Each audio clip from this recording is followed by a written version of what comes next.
Hello and welcome to another episode of Grange TV. I'm starting a little bit early because I'm pretty pumped to watch the Omari Akhmedov versus Tom Breese fight. I've been following Tom Breese for a long, long time. He's not really an up and comer anymore. He's there, but I've been watching him for a long time, even in the English scene and everything. Suffered a bunch of knee injuries before, and so I'm really curious to see him and how he goes and whatnot. So I'm pretty pumped to do this. So I got up at like 3 a.m. to make sure that I got this fight on time, but I didn't need to do all of that because the fight seemed to have gone on longer than they would have gone, and so now I'm going to be able to watch this at 4 a.m. anyway. So it's 4 a.m. here in Australia. I'm pretty pumped to see what how this goes. I hope to be able to watch this fight too. Like I don't know if maybe they're not fighting or what. I don't know. Liam, bruh, how are you? Um, how you doing? So I don't know what time is it in the US for those people watching because yeah, for us it's like ridiculously early. So I'm hoping for a good night of fights. Yeah, let's see what happens. Guys, if you haven't already, please like and subscribe to the channel, hit the notification bell, and yes. So far, watched the Ricky Simon fight. I was off here. Watched that. Ricky Simon's real deal. He's very very strong guy, very good wrestler. Put on a really good clinic. Finished it off with a head arm choke. So I was excited to see that. That was a good fight. I caught it just after the start of the of the fights. I didn't tune in to watch it, but for some reason we're not seeing the start of that of the. I think they must have moved them up into the main card because where I was seeing it, it hadn't started yet on the show. I'm excited. Please let me know, guys. Tell me who you think will win the main event, whether it's going to be Kesa or man, I'm still I'm still waking up. Kesa or Magny, who you think will win and why? Um, I think gun to my head, I'm going to go with Magny. I'm a big fan of both. I've met both guys in real life before. Ola Pranav, Ola. I've met both guys before. They're both very big guys for the division, very tall.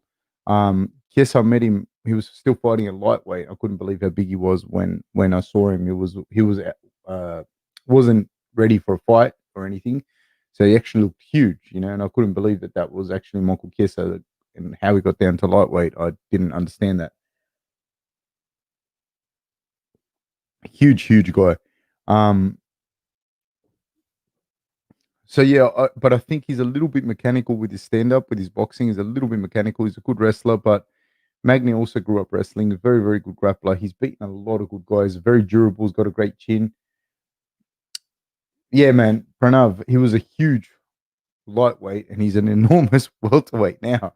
You know what I mean? So now he's a very very big guy. Magny's like super tall as well and broad. Like he's tall and broad. Like he's a big boy as well. Um, I was cage side when Magny fought Hector Lombard, and dude, I thought Hector killed him in that first round.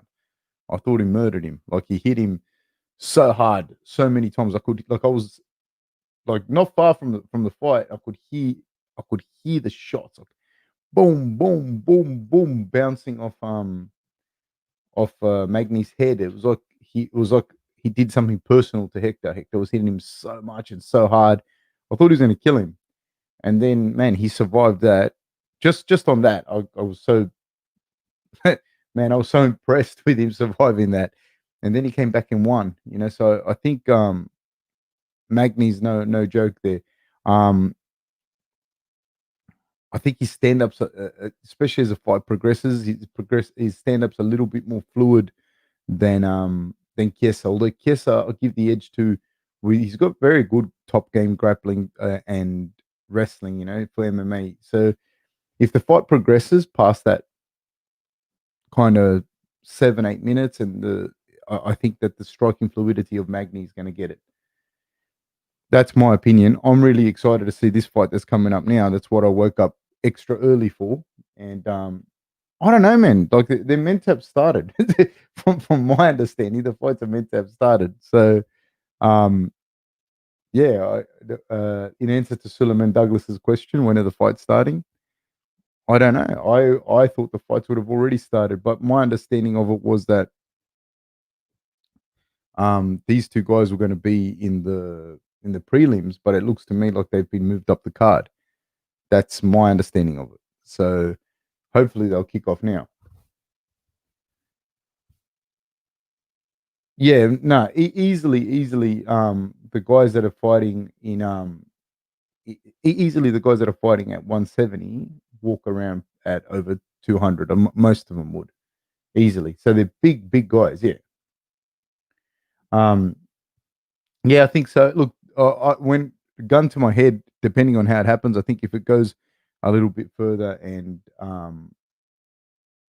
Magny can hit him, he's going and be able to start picking him apart, then yes. If not, I do think that Chiesa will get it. That's why I'm excited about this fight. Actually, that's why I got up at 3 a.m. to do this. Because I think, like, yeah, I've always liked following both those guys. I think they're both interesting people. I think they can do a lot. Like, both of them have done a fair bit in that division, and they've got a bit of momentum behind them. So I'm I'm pretty excited. What do I think their fight day weight is? I don't know.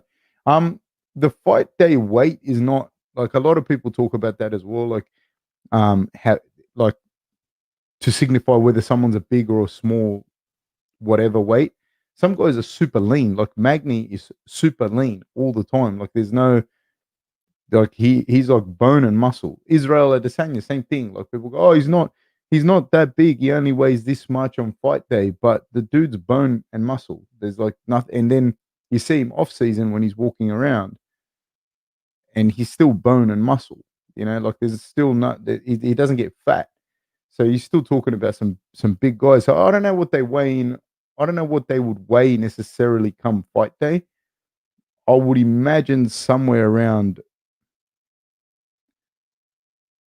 I'm gonna say somewhere around 185, a bit more, a bit less. It depends. But someone like I said, someone like Magny is just skin and bones and muscle. That's it.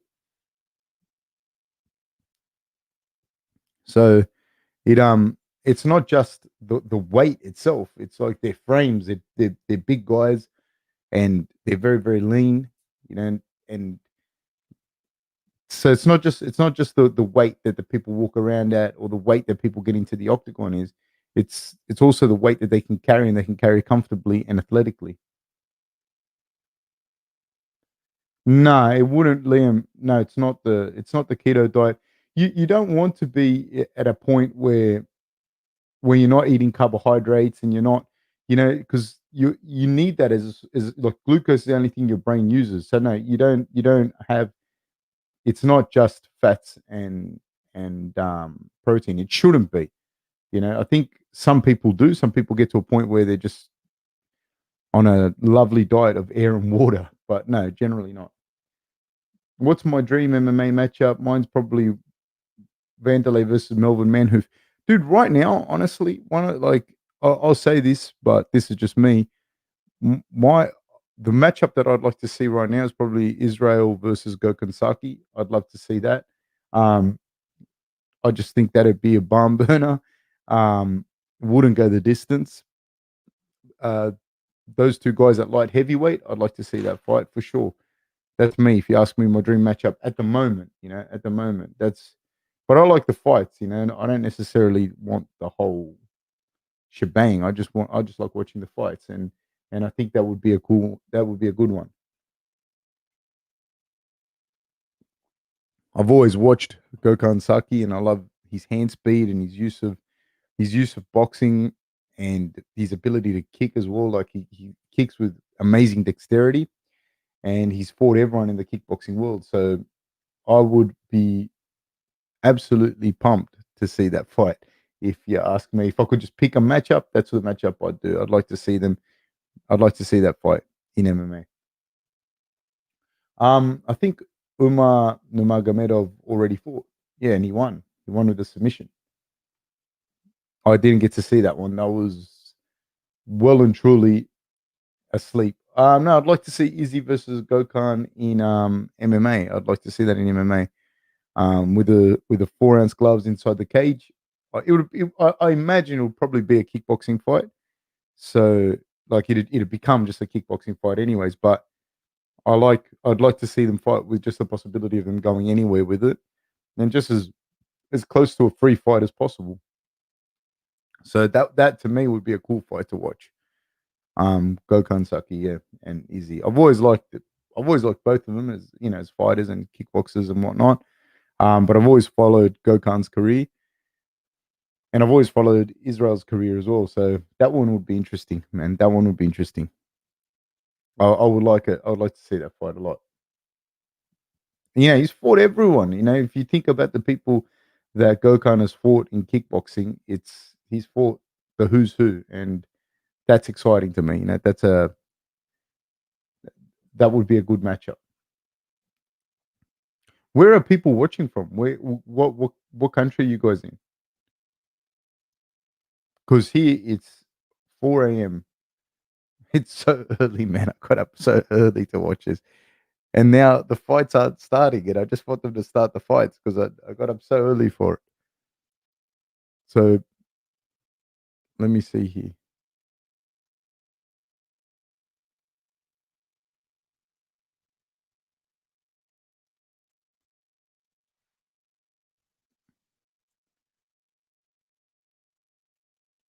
Maybe. Oh, so it's only so okay. So it's prime time for you in UAE.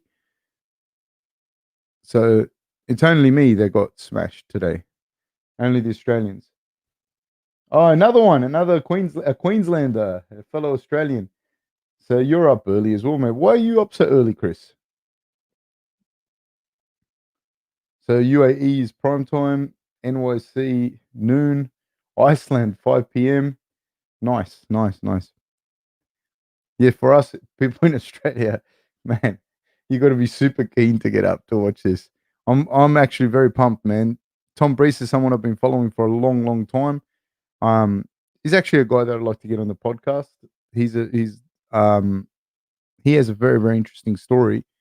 And I'd heard so much about this guy. It's like for so long, I'd heard so much about this guy. Um, and this Omari guy is a very, very tough guy. He just came off a decision loss to Weidman, which the he proved his ability to wrestle very, very, very well here because Weidman's no joke, and Omari did a great job, man. Although Weidman got the better of him, of course he did, and he won, but it wasn't all Weidman's way. So it's going to be an interesting fight. They have Tom Brees as a favorite. Tom Brees has some wrestling experience, as does Omari. Omari wrestled in Russia, and then he went onto hand to hand combat. Tom Brees, I think, won some national tournaments as a junior in England. So, the Omari's obviously got the wrestling pedigree there, but I think Tom Brees is a fantastic grappler as well. Very, very good stand up, awesome fight. I think he could have done some really, really amazing things in this middleweight division, but he'd suffered a bunch of knee problems and a whole bunch of other stuff. We're off, people. We're off. Round one, Tom Brees in the southpaw position, inside leg kick by Akhmedov. They're trading hard. They're not even mucking around. No mucking around at all. They exchanged lead right hand for left hand. Right kick to the body by Akhmedov, and this Akhmedov swinging for the fences, shoots, hits a double leg. Oh, arm in guillotine by Brees. He's got that in so tight. Akhmedov is looking to posture. Nah, he's out. Well done by Akhmedov. That was a good job. Brees was on tight with the guillotine. Akhmedov in Brees's half guard, and he's got the underhook as well. And he's able to frame and throw the elbows down onto Brees, and he has the underhook. I dare say as well that the side that he's on Brees, this is a funny thing that happens. Most of the time, although Brees is left-handed, but most of the time people are passing to the other side. So this is not necessarily people's strong side to work half guard from. So if Akhmedov can stay on this side, I think it's going to help him a lot. Generally, when you roll with people in the gym or whatnot, people pass into the other side. So this is the weak side usually. So whenever we train people, I try and accentuate to pass this way, which is to your right, to my right hand. I'll pass that way because most people pass the other way. So you're not as comfortable in that half guard no matter what. And I think it was Brees a very, very good black belt, and he's a very, very good grappler. I'm not sure if he's got he's got an actual BJJ black belt, but if he doesn't have one, he's a BJJ black belt. So he's hitting with elbows from the bottom is Brees, but Akhmedov is also getting off and hitting, and Brees is not getting up. He's not opening the guard to get up. He's got a closed guard. 2 minutes 59 seconds left in the first round, and Akhmedov. It's all Akhmedov at this stage. He's landing some hammer fists. Brees has gone for an armbar. Akhmedov is out of it. Akhmedov works himself back into the full guard. Brees has got an open guard now. No, big shots by Akhmedov. Big shots. Big shots landing. Brees is inverting. His guard's still active, but he's not using it to try and stand up. He's covering up now, and Akhmedov is able to land hammer fist after hammer fist after hammer fist. Brees has kind of kicked him away. Now he's gone for a single leg of his own on Akhmedov. Akhmedov doing a fantastic job of defending. He's taken Brees's back. Brees has rolled into what appears to be a knee bar, but now he's landed kind of in smash pass. He's got a very good active guard. He's doing a fantastic job of not letting him pass. He's looking for a heel hook here, is Brees, but Akhmedov is out of it straight away. Akhmedov is again in the half guard now. He's gone in past half guard to the left, and he's landing more and more ground and pound on Brees. Akhmedov is signaling to the ref that Brees is not doing a good job of defending himself. But in fairness, those shots are not really hurting Brees. It doesn't look like it. Brees looking for a deep half, and again he keeps landing hammer fists on Brees. Brees has got an active guard, kicks Akhmedov away. Akhmedov in on a low single leg, looking to run the pipe down to his knees. I wonder how much this has taken out of Akhmedov as well, because he's been throwing a lot of shots. Now Brees has gone looking to go for a knee bar here. Now inverted heel hook. But Akhmedov is doing a fantastic job of getting his knee out of the way. So he's gotten his knee out from between his legs. Now he's back in. He's back in. And Brees is in deep on this heel hook. No, he's not. And Akhmedov is doing a good job of rolling out and then getting his knee out. Now Brees is on top. He used that as a great way to sweep him. And now he's looking for a guillotine. He's taking Akhmedov's back. There's 52 seconds to go. Brees is now taking Akhmedov's back, and he's looking for the rear naked choke. Akhmedov is pushing the arm up. He's not going to get that choke, no. But he's going for it again, and he's got Akhmedov's back. Fantastic job by Brees. Now he's got a modified body triangle here on Akhmedov, and he's got his back now. They're fighting for arm control here, fighting for hand control. Brees is doing a fantastic job of keeping the back as well. This is not easy. Now, both guys by now would be slippery. Fantastic job now by Brees to both survive and now be launching his own attack. Looks like he may be setting up an armbar attempt here. There's 1 second to go. That's the bell. Sorry, I just realized that I'd covered this up the whole time. I think his guard's very active, and he did a fantastic job, Brees. But the thing I don't like is it's hard to give that round to Brees when he spent most of his time getting ground and pounded. And so while his guard was active and he looked good and he survived it and he even came back and finished strong, and I don't really like the fact that he capitulated being on his back to that point, that it's I would have liked to have seen him keep it on the feet a little bit more, but who knows what he felt in there as well. Maybe he felt power from, maybe he got hurt. I don't know. But did a fantastic job to survive that first round well. But yeah, no, I would pick Brees as well, but did a fantastic job, man. He did a really, really good job. Murray looks like he might be a little bit slowing down, just a little bit. And they're out again, second round. We're off. That was a pretty hard pace, man. That the first round, they both went at it hard, both in their exchanges and on the ground. Brees in the southpaw stance. Omari now shoots again, shoots a good single leg, looking to trip him. Brees is doing a fantastic job of keeping that now on the feet and defending quite well. Omari is deep on this double leg, but Brees is fishing for these double underhooks, and he's going to get him now. He's gone from modified guillotine on Omari. Omari's got the single leg.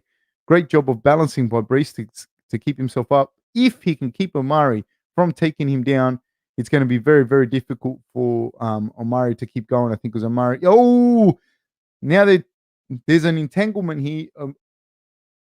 Omari's looking to end up on top here, and I think he will. But Brees has a modified calf slicer on Omari now.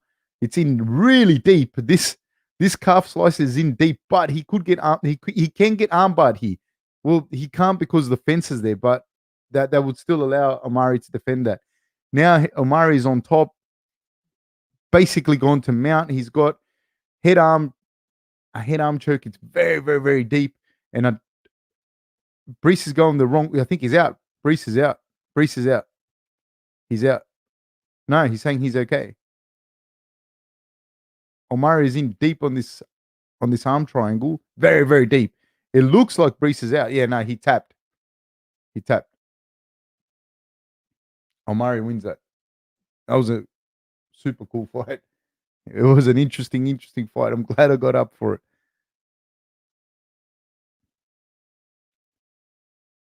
And after this win like this, it also puts in perspective because Weidman won. He beat Omari, and it didn't look like a fantastic performance for it didn't look like a fantastic performance for Weidman at the time as you're watching it. But then when you watch Omari dispatch of someone like Tom Brees in the way that he did, that's very impressive too. That's very impressive, and it puts into perspective Weidman's performance. This calf slice is very, very interesting because as he went for the calf slice, as he rolls through, Omari then, if it was in an open mat, Omari could then go for the armbar. And what happened was he sat out. He couldn't go for the armbar because the cage was there, but the head arm choke was there, and he went and he transitioned straight to it. So that was really interesting. That was really good. But it also, like I said, it puts into perspective, in my opinion, the Weidman's still there. Weidman still got it, especially as a middleweight. And Omari's no joke. Good afternoon, Joseph. How are you today, my friend? That was an interesting fight. That was a good fight.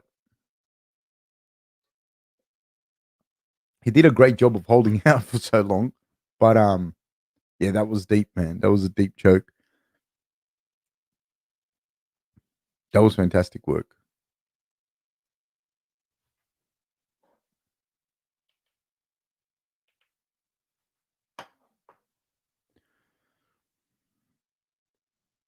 That was a really, really good fight. I'm really, really impressed by that fight.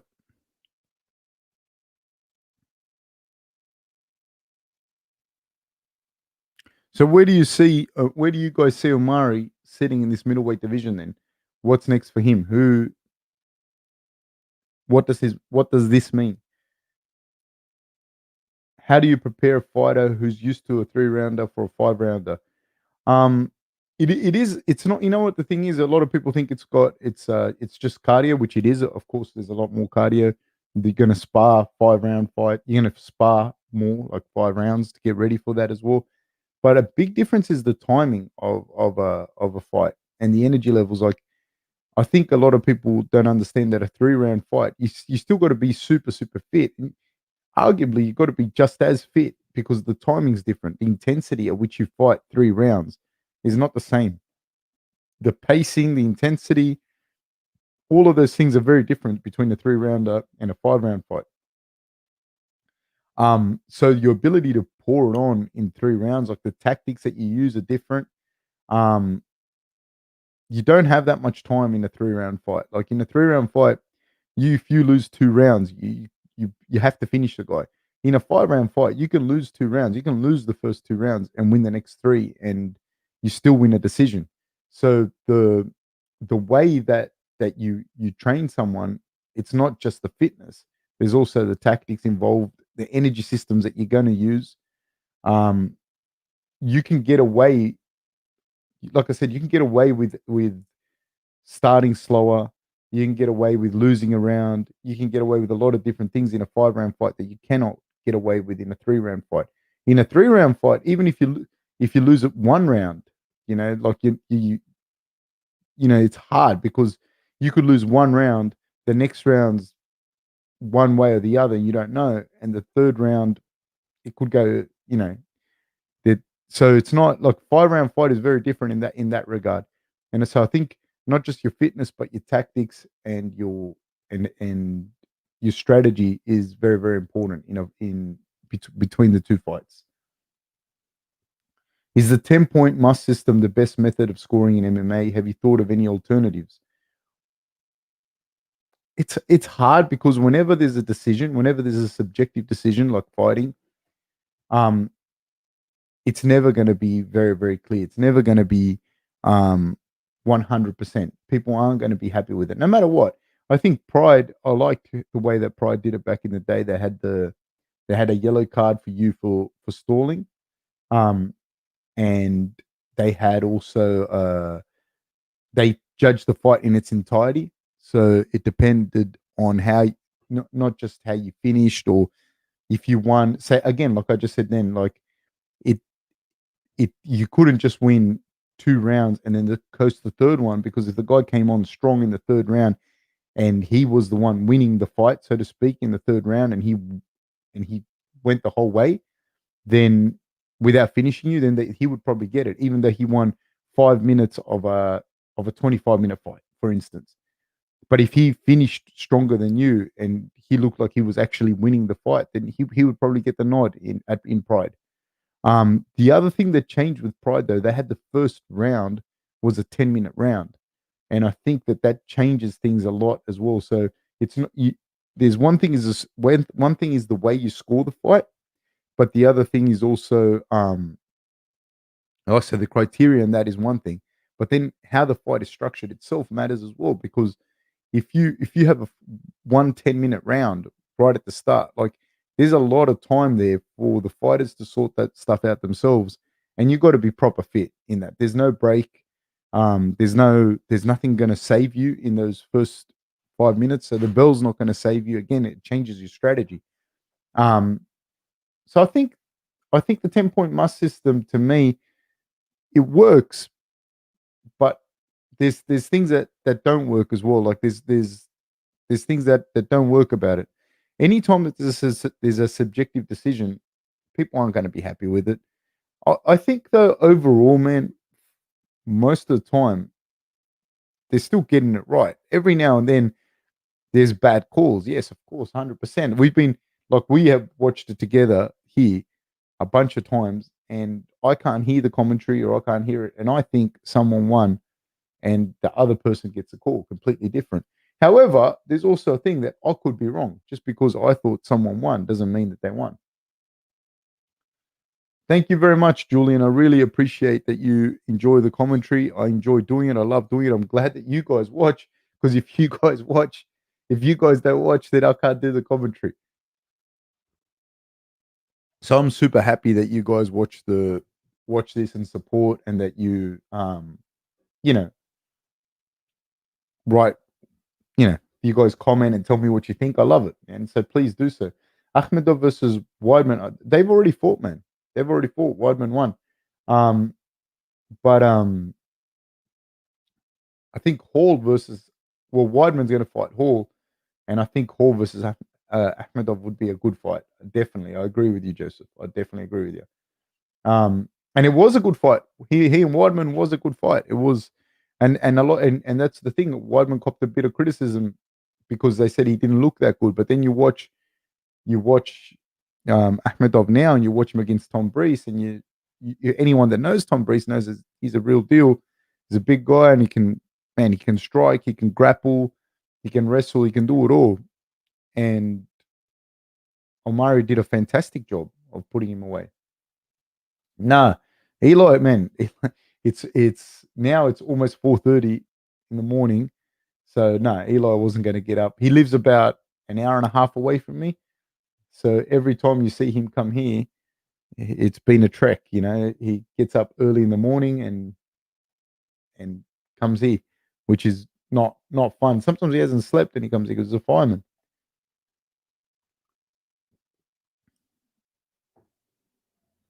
Who? Yeah, but is I think Rockhold is still planning on returning too. Yeah, Rockhold, Rockhold at middleweight is a very dangerous person as well. I actually think like the he and Weidman, the way I see it, they enjoy a big size advantage. A very big size advantage against a lot of the other middleweights. They're very not just in weight, like they're very long. Weidman's very long. He's a big guy as well. Rockhold's a very big dude, very long. Um, and they kind of it's not that they can't compete at light heavyweight, but they kind of lose that advantage when they go up to light heavyweight. I think that's the same, and they're very skilled and technical guys as well. Don't get me wrong, so they can still apply that, but they have an advantage at middleweight that they won't at light heavyweight. It's the same with Jon Jones. Jon Jones has a big reach advantage, a big size advantage in that regard at light heavyweight, which he won't enjoy at heavyweight. Having said that, having said that, um, he's a very skilled fighter that can still take his skill set to heavyweight. I'm not saying that he can't, but he won't have the size advantage that he enjoys with a lot of the light heavyweights. I do not know who Rob should fight next. That's I don't know, but I I don't know, but I don't see too many people beating Rob in that division. I think there's a few good close fights there for him, but outside of Israel, which I give that fight 50-50 every time with he and Israel, I think most of the other people there, doesn't Rob matches up well for Rob, matches up well against them. Um, do I think Chandler can overcome Dan Hooker's reach advantage? I think he can. I don't know that he will. I think not. The problem is the reach is one thing. Can you use your reach? That's a different story. That's the thing. Um, that's where someone like Israel going up from 185 to 205, he can use his reach advantage. He can use his movement. He understands how to do it. So him going up to light heavyweight, whilst he won't enjoy the same reach advantage that he has, he's an expert at using the distance. Going back to the Dan Hooker question, Dan Hooker is not just doesn't just have the reach against Chandler. He also has the range. He understands how to use that reach. He understands how to use range. He understands how to set a pace in a fight using his range, using his reach, being able to corral you into positions and whatnot. That's why when I've said before, like I think, he would do better against McGregor than maybe Dustin would because he Dustin comes forward, which kind of made it a hard fight for Hooker, but Hooker uses range and he's not going to come forward into McGregor's power in the same way that that Dustin tends to because Dustin's very tough and he fights like that. So can Chandler overcome that range? Yes, he can. He's got fantastic wrestling and he's got very good boxing as well, and he's very durable. But the problem is the amount of different things that Hooker can do at range. So he can stand outside your range, box you, throw that jab out, throw leg kicks, throw straight kicks down the middle to the body. All those things he will do to Chandler. And then when Chandler gets inside, that's another problem again because Hooker's got the big knees and he's waiting for Chandler to come inside to drop his level and shoot the double. And then after that is the grappling advantage. I think that if Chandler can get on top, he's going to be a bit of a nightmare for Hooker there. I think Chandler's got a fantastic knack of being able to always end up on top in the grappling exchanges. And he's got nasty ground and pound. But Hooker's a hard man. So when you're asking, can he overcome that? We're about to start here, people.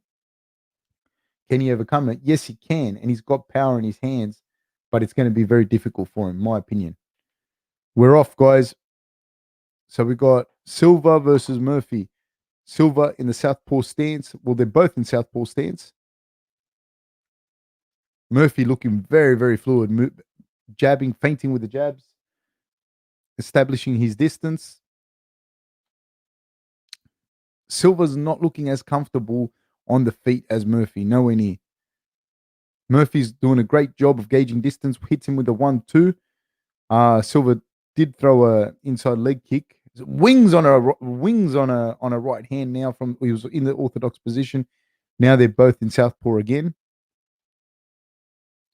Blitzes in, does Silva with a 1-2 combination, but doesn't get again wings with the punches. But Murphy's looking extremely comfortable. Inside leg kick by Murphy, good by Silva, good job. Now they've gone both to conventional stance, Silva and Murphy, and Murphy's controlling the center of the octagon. Again, Murphy's looking very, very comfortable, showing feints, jabs, and Silva's starting to bite on the jabs. He's starting to bite an inside leg kick and a left hand by Murphy. Another big left hand.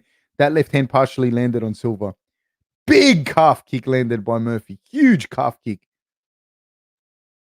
Inside leg kick attempt by Silva. Now, this is the thing. Now Murphy has established his range and he's keeping Silva at the end of the range. This is the big problem for Silva. Conventional stand by Murphy now. Silva switches stance. He's back. He's gone from orthodox to conventional, and now he's back to conventional. And they're both here conventional. Calf kick landed by Silva. Right hand over the top landed by Murphy. Murphy holding the center of the octagon. Right high kick missed by Murphy. Great kick. Southpaw stance by Murphy. Murphy's got just better understanding of range, and he's able to. Nice low kick landed by Murphy. Right hand landed by Murphy. He's got a better understanding of range. He has a bigger reach, and he's able to use it. And Silva's having to blitz to close that gap, and Murphy's moving, just sliding out of the way and then countering. But Silva looks like a very, very tough, durable guy. Murphy moving in and out. Ooh, low kick thrown by Silva and checked by Murphy. Murphy's moving Silva back. Just being very patient. I like the way Murphy's fighting. He's throwing feints. Silva's wary of that low kick and he's keeping his leg ready to check. Murphy hits him again with the right hand. Nice body kick by Silva.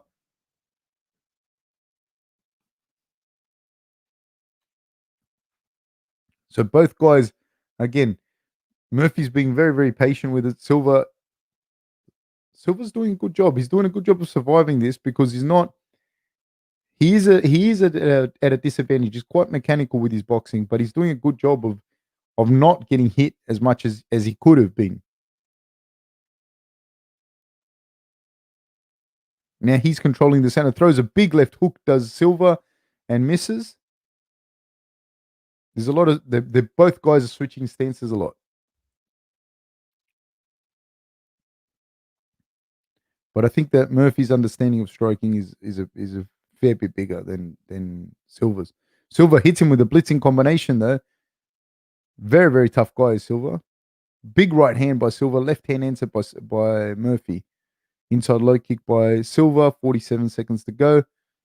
Murphy, oh, nice calf kick by Murphy.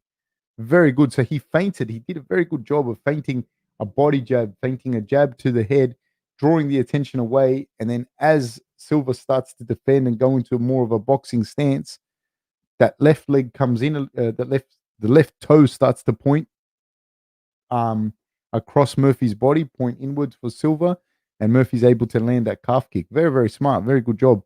So Silva's now looking for the clinch game up against the cage. They throw elbows on the break. Another big calf kick landed by Murphy. 9 seconds to go. These calf kicks are going to take the toll. 1-2 by Murphy. 3 seconds to go. Time. Now this is going to be a problem. because as the calf kicks start to land and they're hurting him, they're really hurting him. The mobility on the shorter fighter with less range and less vocabulary of strikes without that movement is going to make it a lot harder. And he's going to start to become more of a sitting target for Murphy, who enjoys a reach advantage and a range and an ability to use range much better. And he is the better striker. So it's going to get more difficult for Silva.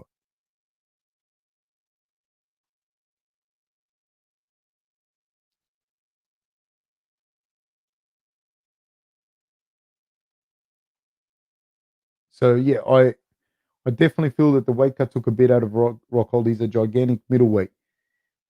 He is a big middleweight.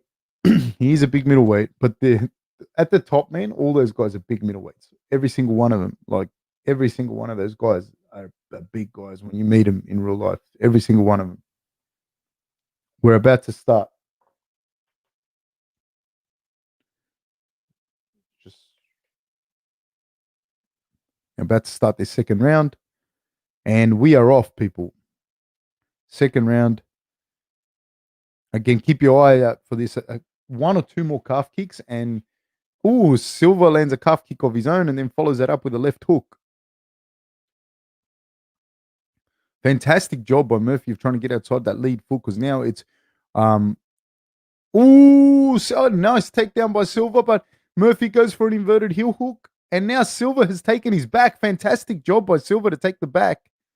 He's taken Murphy's back. He's looking for a body triangle. He can't get his foot. So the body triangle was actually on the foot and not on the shin, so it won't create the pressure that was desired. Murphy's doing a good job of rolling out. Now he's back to his feet on the exchange. Now you got to be careful. Nice jab to the body by Murphy. Left hook by Silva. Look for that calf kick. There's that calf kick. One more of those calf kicks, and it's going to be very, very hard for Silva to move.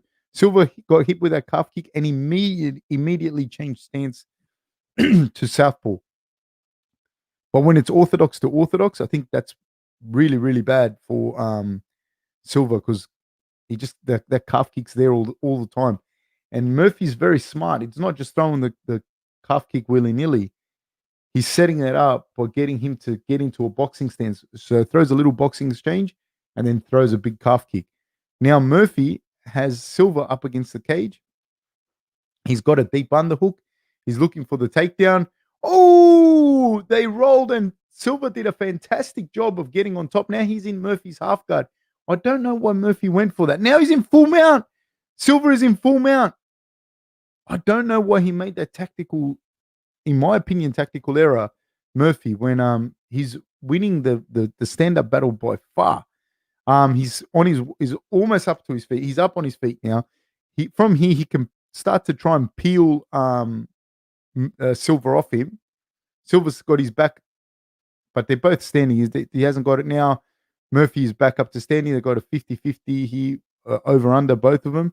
I would like to see Murphy break away and continue to fight his fight the way that he'd been fighting, which he's just done now. He's broken away now, and they're both in the orthodox stance. Jab to the head by Murphy, and there's a calf kick. I'd like to see him engage with the boxing more. He's kind of gone away from everything that he was doing, that he was fantastic job. When Murphy goes to southpaw, he's looking for that left high kick, and they're both orthodox, but jab by Murphy, another right hand thrown by Murphy. I think he's gone looking for this finish, and he's not doing the things that he was doing so well before. He's being very patient.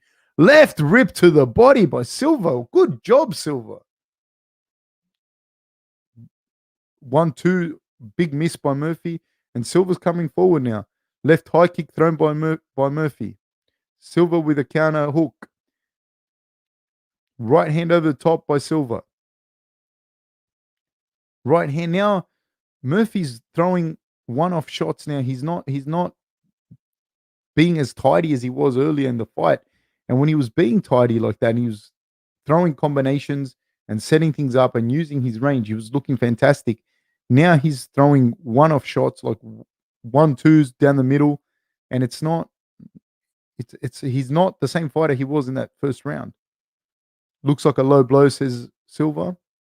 I'd like to see Murphy go back to boxing combinations and then throwing that low kick from the boxing combinations.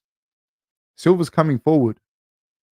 Murphy's really loading up on that right hand, but it is being telegraphed. Spinning back kick thrown by Murphy misses. Silva's a super tough guy, man. 1-2 by Silva and then throws a left hand. Attempts a calf kick of his own. Front kick down the middle, right hand down the middle by Murphy. They both exchange right hands, nothing doing.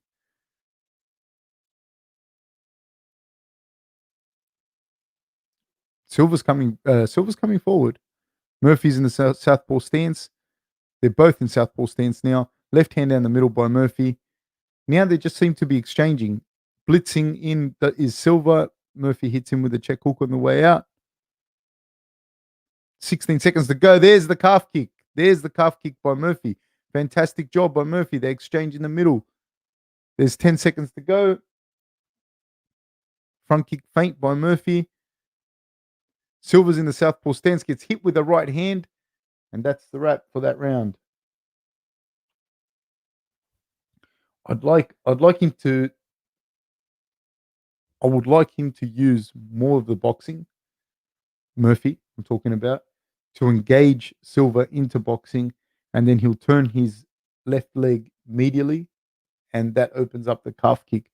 Right now, what Murphy's doing is engaging in a slugfest, which is to Silva's advantage and to his detriment, because he does enjoy the reach advantage, and he's shown that he has the ability to use that and to use his superior range, and he has more vocabulary in his strikes. I don't like the tactical thing that he did where he tried to take him down and whatnot when he was truly picking him apart. I think that if he lands a few more calf kicks, it's going to be a really, really bad problem for Silva. Like I said, taking away that mobility. But Silva is super, super, super tough. Super tough, super durable, very game, and keeps coming forward. Thank you very much, Hungarian Hustler, for staying up to watch this. I really appreciate it, or to listen. Thank you so much. Now both guys touch gloves in the middle, and we have the start of the third.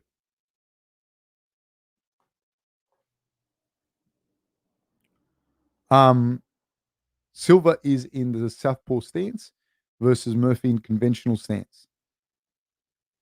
Silva is definitely feeling the calf kicks. Definitely. Very game is Silva. Very game. Very tough guy. Very durable. Ooh, throws a spinning back kick of his own and falls over. And Murphy comes after him, but nothing doing. Nice high kick attempt there by Murphy, taking on the forearms of Silva. Feinting with a jab. I think maybe his coaches did mention something to him in the corner, because he's gone back to much better range, has Murphy. He's pouring with the jabs. He's giving him feints. Nice blitz in there by Silva. Comes in. Murphy's now feinting, showing him, giving him different looks, and hopefully we'll start to pick him apart from Murphy's perspective. But Silva's doing a fantastic job. I like this fight. Murphy's doing a good job to get up off the cage. Silva's coming after him. Big right hand landed by Silva. Spinning back kick by Silva. Left hand takedown attempt by Murphy. Silva has now got Murphy up against the cage. But yeah, once you both have underhook and it's over under and you both have it, it's almost 50-50. You'll be able to get your back up off the cage unless the other guy's a much superior wrestler. Ooh, big left elbow landed by Murphy on the break, but both boys trade. They're trading still heavy leather here in the third round. 3 minutes and 12 seconds to go.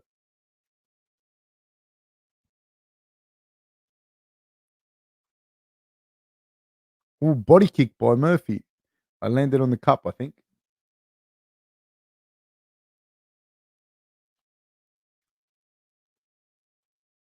So he's got 5 minutes to go hit.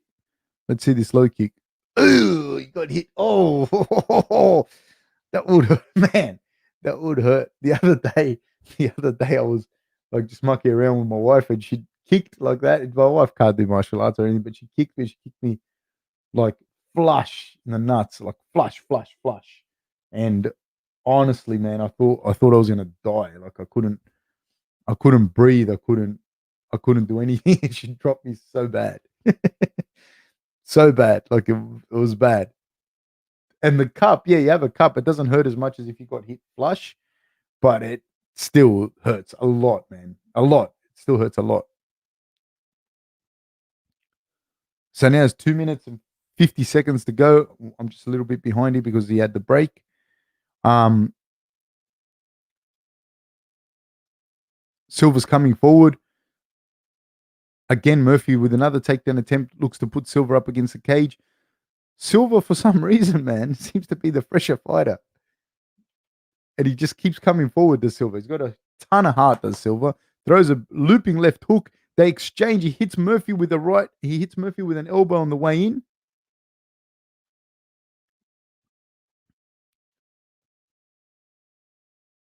Nice exchanges here. There's a low kick by Murphy. 1-2 by Murphy.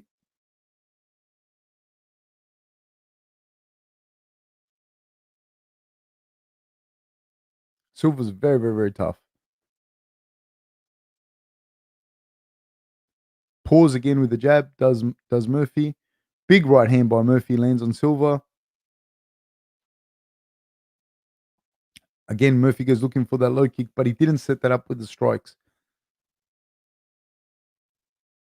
1-2 by Murphy. He has an uncanny ability to throw the same from orthodox and southpaw. Shoots for the takedown, does Murphy. I think he'll probably get this takedown here. Nope. Silva's doing a fantastic job of defending. His head's a little low. Was Murphy's head a second ago, but now he's got the correct head position now.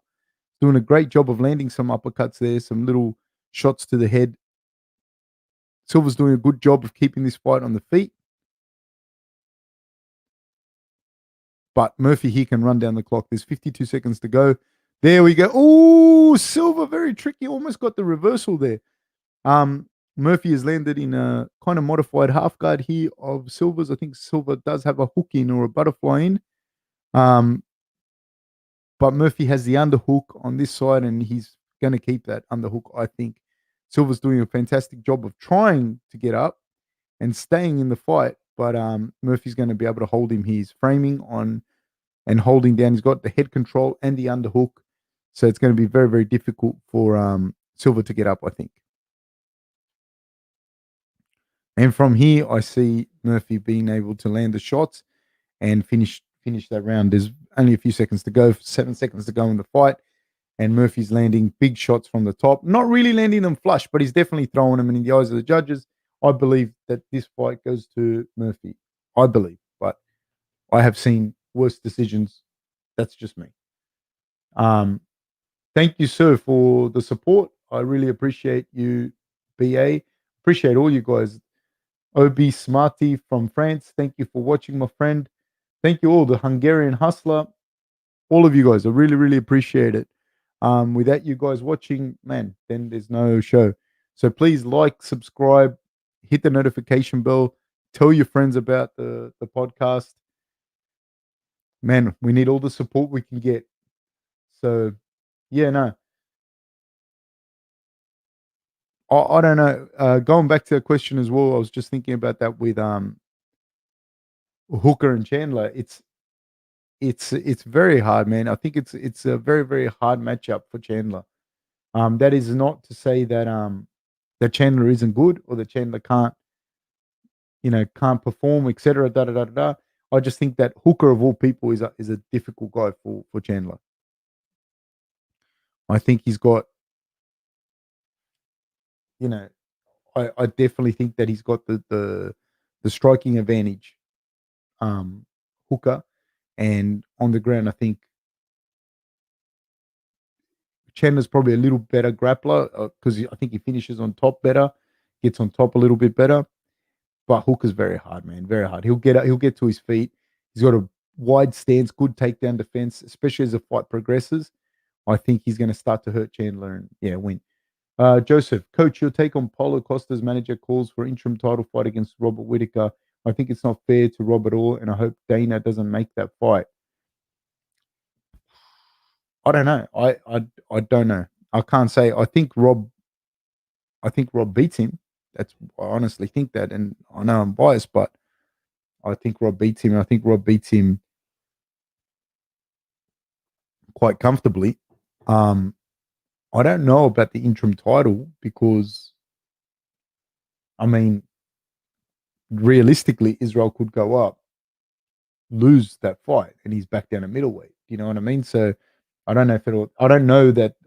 Man, I hope they make it for the interim belt. Don't get me wrong, but I don't know that they will because there's no real reason to make that an interim belt. Um, so Murphy won that fight, by the way, guys. Murphy won it, so I'm glad that he won it. Yeah, it was a great fight. I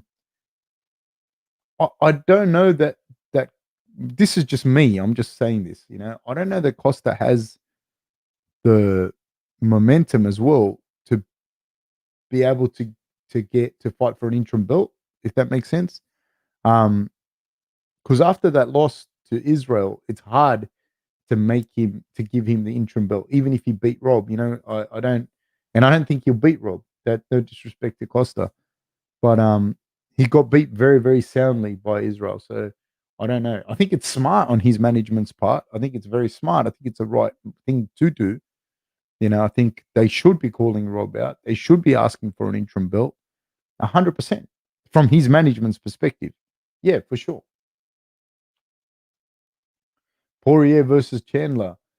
You see, that's an interesting fight as well because although Poirier beat Hooker, I think Chandler is a better matches up better against Poirier than he does against Hooker, just because of the way that they are, the way that they match up. I will be back in a second.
Also, on that thing is, I think the fact that it's a 3 round fight favors, in my opinion, favors Chandler. I think that, and who wrote that? Ian Ma. Yeah, I think Chandler is a power wrestler and not a born striker. Although he's got a lot of power in his hands, some people just don't have that fluidity in their striking, like, and they just don't. You know, the same way that some people aren't power wrestlers. Like Hooker would never be a power wrestler like Chandler himself. Um, but yeah, I think that the 3 rounds there being a power wrestler can favor Chandler just because he could take Hooker down a couple of times in the first 2 rounds before fatigue starts to set in, and then they could go out and both be tired or whatever and have like a boxing striking match, and Hooker wins the third, but it's not enough. So the 3 rounds I think favors Chandler. That's my opinion. Sasank G said, "This is an odd hotel design. to have a racetrack run through it. Can't sleep peacefully. I don't understand what that means. Are you in a hotel room that has a racetrack through it? Please explain. Schnell versus Nam. Interesting matchup, this one. Nam, I've watched Nam fight. I watched him fight a few guys that I know. He's not bad, but this Schnell guy, he's actually got really good grappling, in my opinion, as well. Like from what I'd seen, I haven't seen too much of him, so I think, yeah, I'm actually curious to see how these guys go. I'm interested. I think Nam's walking out now. He's looking pumped. I don't think he's walking out. Actually, I think they're just talking about him. Man, I want to see it.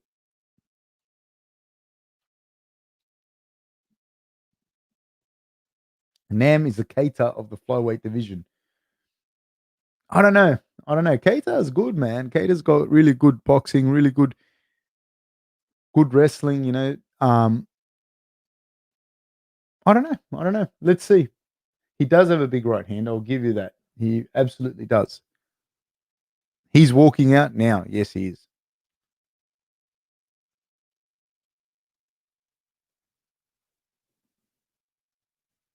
Another Hawaiian here.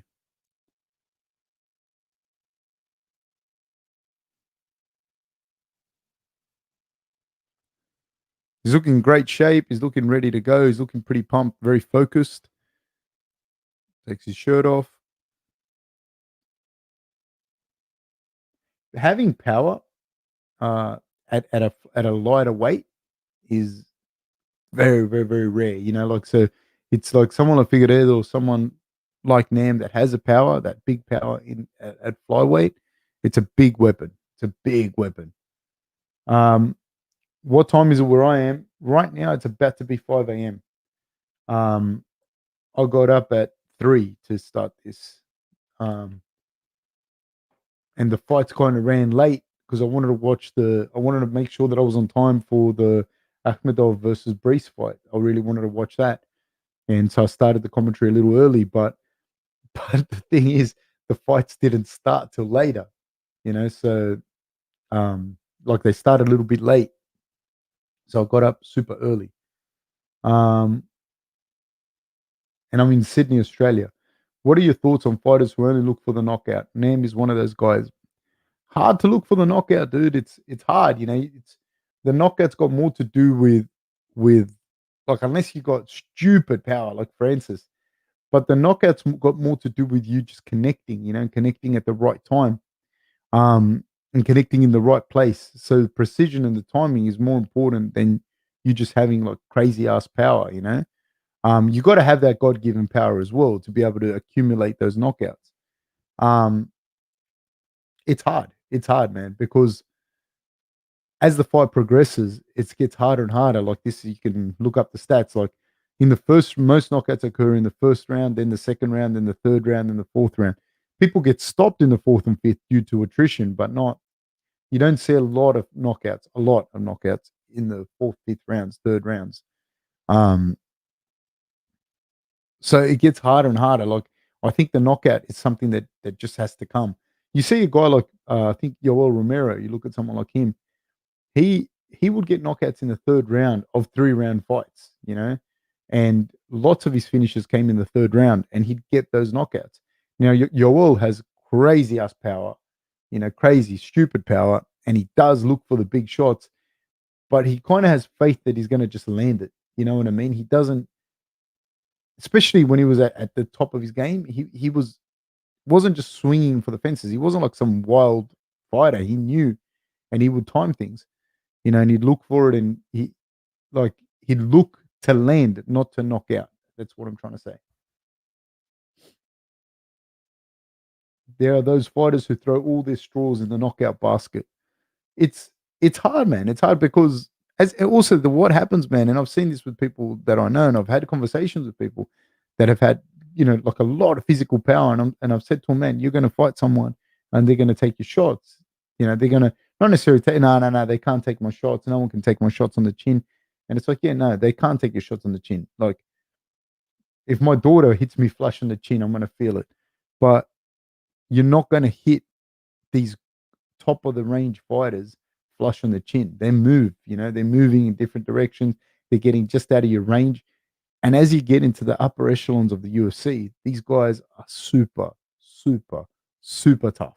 People don't understand. Like, these guys are so fucking tough, and they'll take shots. They're also the same way that you've got all that power. They're also like a product of natural selection, that they've got great chins, the guys at the top. So that gets harder and harder to find that sweet spot. Yeah, that's right. Like when people are saying they say if you chase a knockout, you won't find it. Yeah, like the relaxing, like you being able to relax and place your shots is going to get you, the finishes. Dude, you can't knock someone out if you're not landing shots. You know what I mean? If you don't land something, you can't knock people out. You need to be able to land, and for you to be able to land, you need to be more relaxed. You need to be able to pick your shots. You can't just be chasing the takedown, the knockout. This will be interesting. We're about to start, people. We're about to start. Nam's looking very focused.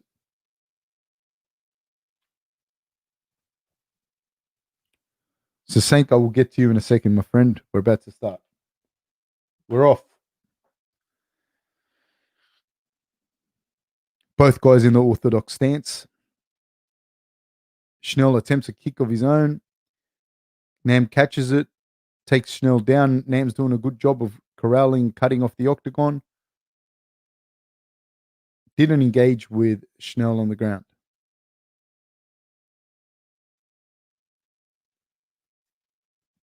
Nam's looking very relaxed.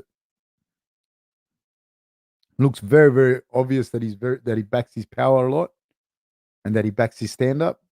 Looks very relaxed. Pause with a jab. Schnell is also looking confident and Schnell. They both look very good. This is a good level fight. Front kick by Schnell. Jabs. They exchange jabs, but no one lands. Nam's doing a good job of creating a little bit of a false distance and starting to get a better feeling of his range. So he's just pouring with that jab, looking for that range. They exchange right hand by Schnell, left inside kick by Nam. Nam is looking for that right hand. There it is. He partially lands it. So he's pouring with a jab and he's starting to get the range and he's looking to land that right hand. They exchange punches again. Jab by Schnell.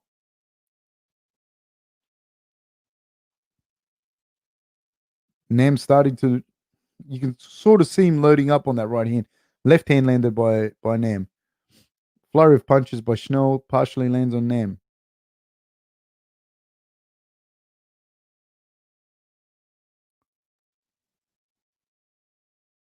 Right hand by Nam. Left hand by Schnell. Left hand again by Schnell. He keeps catching Nam with that left hand. Not very hard, but he lands it.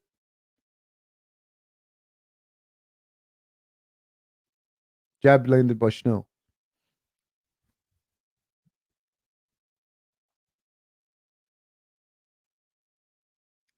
Nam holding the center of the octagon. Again, combination by Nam finishes with a right hand, partially lands. Jab by Nam. Jab by Schnell. Right low kick by Schnell, but Nam checked that kick.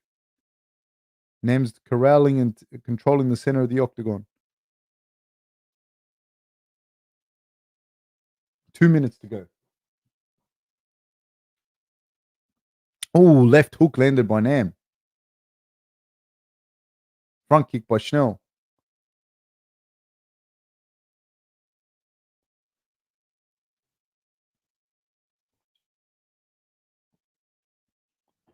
Right hand wing and a miss by Nam.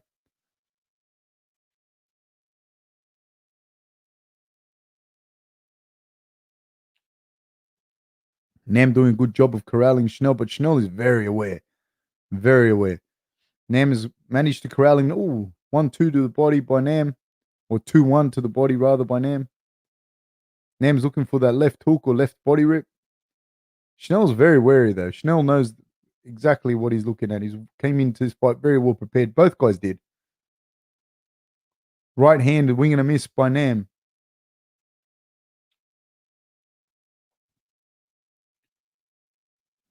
Exchange punches again. Nam's definitely the aggressor in the round. He's controlling the center of the octagon, and he's the one coming forward. He's controlling the dance. Wing and a miss, partially landed by Nam. Triples up on the jab. He's coming in behind that jab a little bit more now. Ooh, right hand landed by Nam. Now the boys are exchanging punches. 45 seconds to go.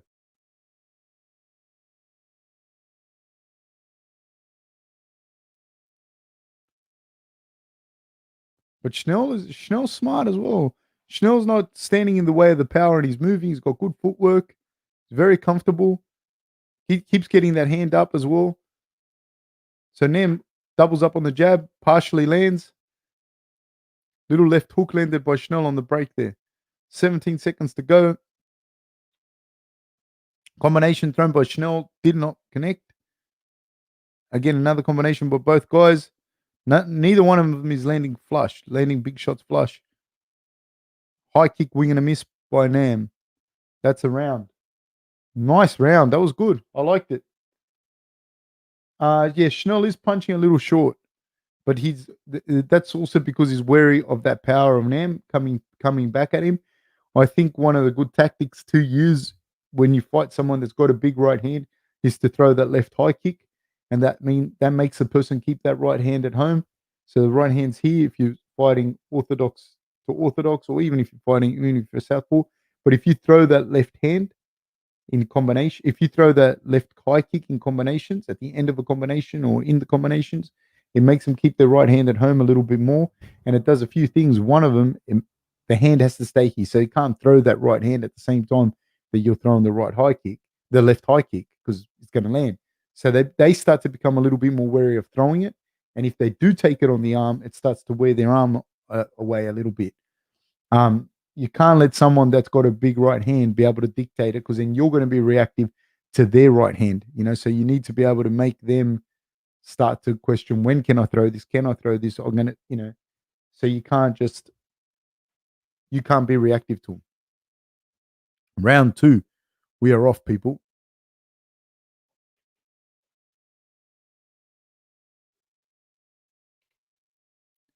Right hand by Schnell. Combinations by Schnell. But Nam keeps coming forward. If the fight stays exactly like this, I think the winner will be Nam, just by the fact that he's pressuring coming forward, if it stays like this.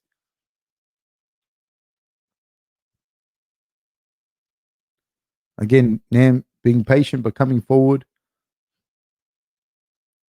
Schnell looking to throw the combinations, but he is throwing a little short.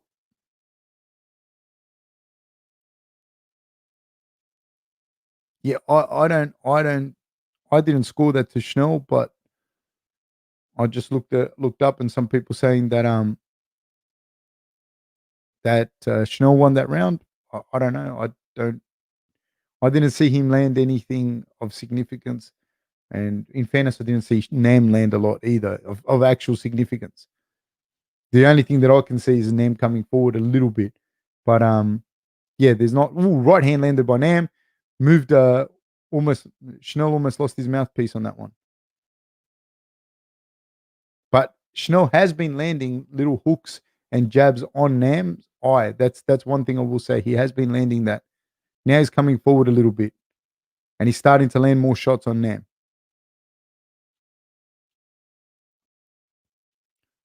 He is hitting Nam with that counter.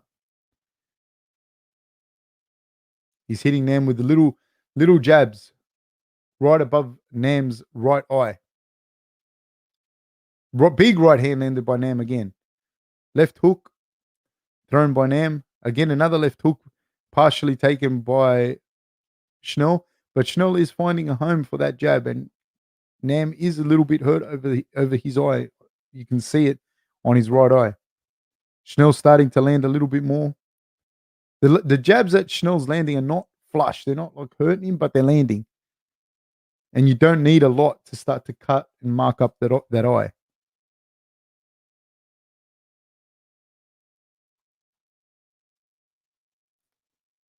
Inside low kick by Nam, jab to the body by Schnell.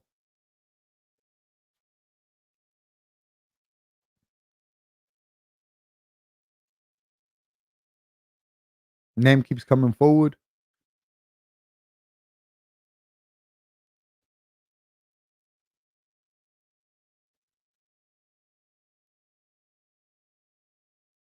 Schnell's looking. Yeah, he's moved. They exchange, big exchange there by both guys. Both guys land on that exchange. From my angle, though, it always looks like Nam's getting the bigger power shots off, but it's just also this is all I can see. I'm not a judge. The judges might be seeing something different from where they can see. But Nam's starting to get what's happening as well. Nam's walking into some of those jabs, and his face is start. Oh, big combinations landed there by Schnell, but Nam comes on with some of his own. Left hand landed by Nam. He's starting to walk into some of those punches. Is Nam again walks into a right hand of Schnell's.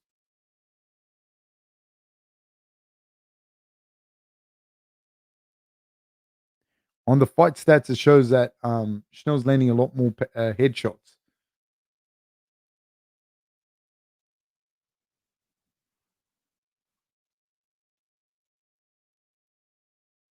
Again, Nam's starting to walk into him a little bit, into Schnell's shots. Schnell doubled up on the jab.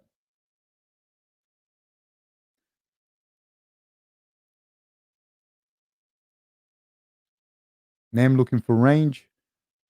Throws a kick down the middle, pouring with his jab. He's pouring with his jab. Throws a right to the body, but nothing doing.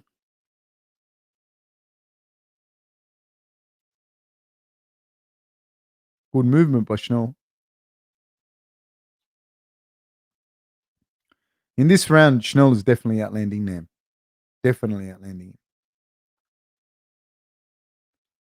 Schnell's doing a fantastic job. He got hit with a left hook then. Swing and a miss with a big right hand by Nam. And this is the problem. As we get deeper into the fight, the knockout is less likely to come. Not impossible, but less likely. That's the round. And Nam got hit with a combination on the way out. In my opinion, this is from Sasank. He says, in my opinion, Qatar is also one of those guys who looks only for the knockout. He doesn't utilize any other technique, no kickboxing, no BJJ, no wrestling. What are your thoughts? I don't agree that he looks only for the knockout. I think he's got very, very good boxing.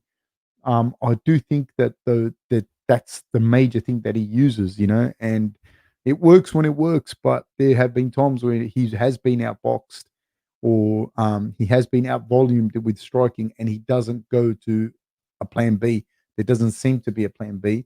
It seems that he has all his eggs in that boxing basket. And he, like I said, it works well when it works. He's got very, very good ability to make you counter. So he throws his jab, you counter with a jab of your own, and he comes with a right hand over the top. And he's very, very good at doing that. So he doesn't just look for the knockout. He's very technical, but he doesn't look to have a plan B. That's my what I see. We are off, people. Round 3. I've got it maybe 1 round apiece or 2 to Schnell. Depends how you want to score it. I couldn't see in the first round Schnell landing the shots, but in the second one for sure. They've exchanged already a couple of punches each, but Schnell is growing in confidence now.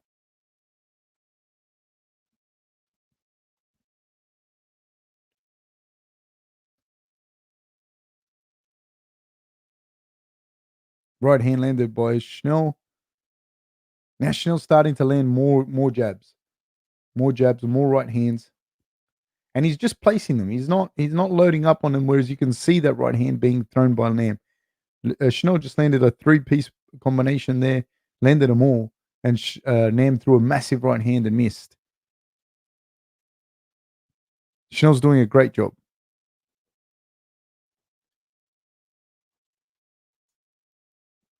Again, Nam's trying to corral him, but I don't see it happening. Oh, left hook landed by Nam. Nam seems to land the bigger punches, but Chanel just lands more combinations, more crisper. 1-2 landed partially by Nam, but Chanel's already getting out of the way when the punches land. He's already sliding out of the way. Feints with a kick, does Chanel, then comes in with a 1-2, then kick to the body, does Chanel. Again, they're not massive. He's not loading up huge, but he's landing. Jab by Chanel.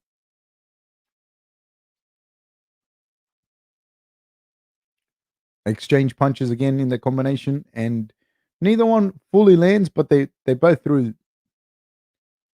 Left hand pouring, Nam's pouring with a jab, looks for a check hook, like a looping hook over the top, doesn't get it. Throws a left high kick, taken on the arms of Chanel, pouring with a jab. But Chanel has landed a bunch of jabs that Nam has walked straight into.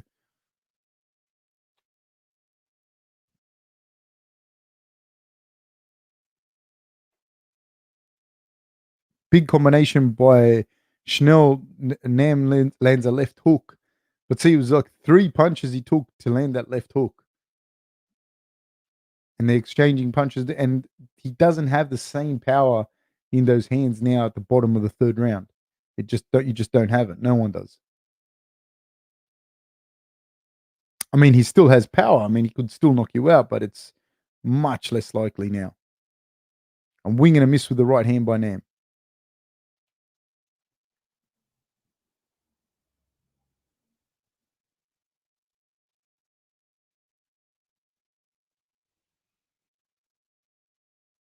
There's a good exchange here. Nam is still pouring away with the jab, but nice exchange. There we go.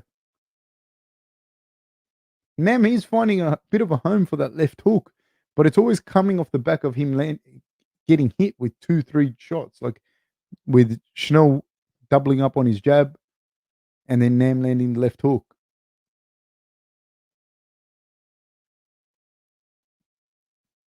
Right hand by Chanel, inside low kick by Nam. Big left hook landed by Nam. 1 minute, 10 seconds to go.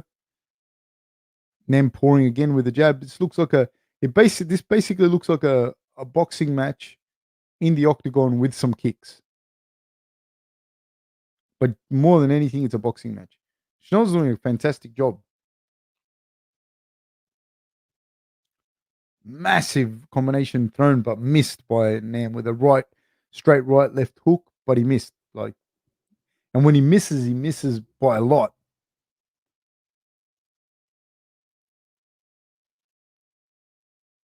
And he's missing. He's throwing that combination. He's going low and high as well, but he's not connecting. And then he walks into 2-3 jabs of Chanel's every single time. Chanel just hit him with a couple of jabs in. It's a close fight though, man. Nam's definitely the aggressor, keeps coming forward. He is the aggressor. He keeps coming forward. I can't score this fight. Sorry. Big left hook landed by Nam. Now Nam's got him up against the cage, and again Chanel lands the jabs. 3 seconds to go. 1 second time. I don't know who won that fight.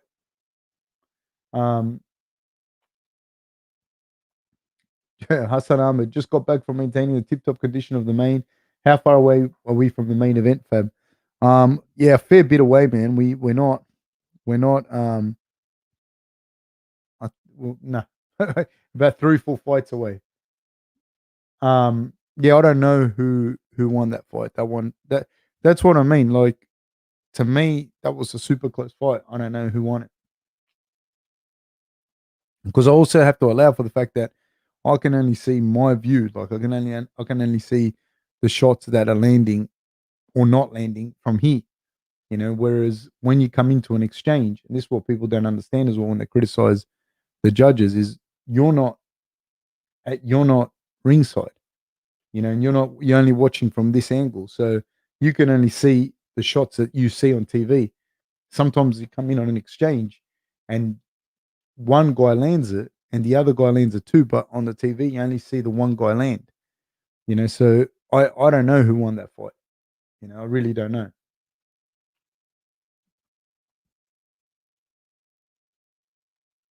I can't call them. And they're close fights, they're close fights.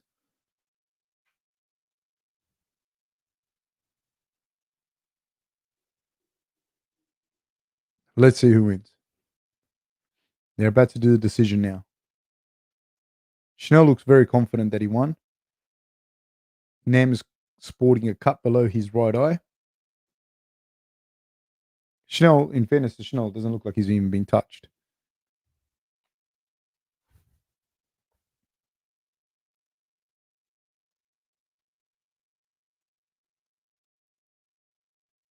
Schnell won the fight.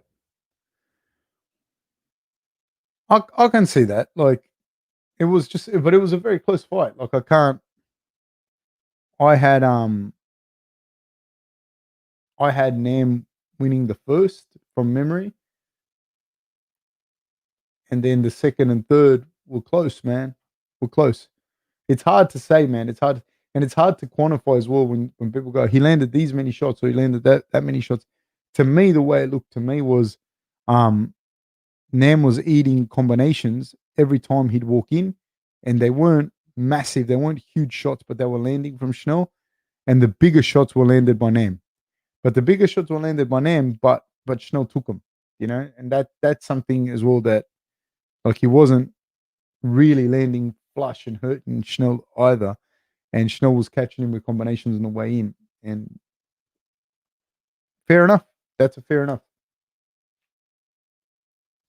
Yeah, all the fights have been pretty close. These flyweights are tiny. I'm just watching him next to DC, and DC looks like he could eat him for lunch.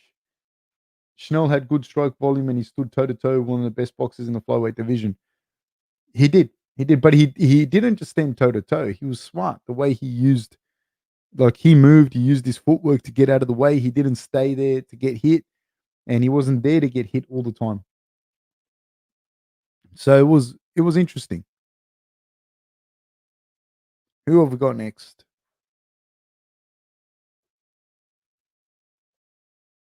Let me tell you who we have next. We have the ladies, Vivian versus Roxanne.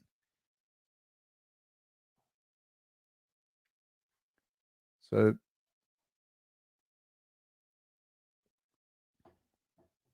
then we got a few good ones coming up. Usman versus Burns, Overeem versus Volkov, Poirier versus McGregor. I'm pretty pumped for all of those fights, actually. And we will be doing fight companions for all of them. Um, Obviously, the next one is Poirier versus McGregor. So please join in for the live commentary for that one. Um, that's going to be a cracker card, that one. I'm really looking forward to Chandler versus Hooker fight, and also, of course, McGregor versus Poirier. Who do you guys have in that fight? Poirier versus McGregor. Yeah, I think so. With the girls, yeah.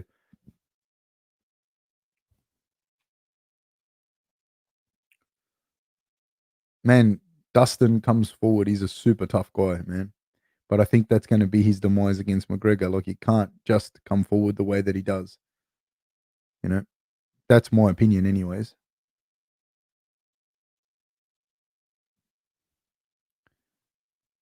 I think, things could get a little bit ugly if it gets out of that third round into the fourth round. But even then, I think McGregor will have landed shots, big shots in that first, second round, regardless, even if he gets into those later fights.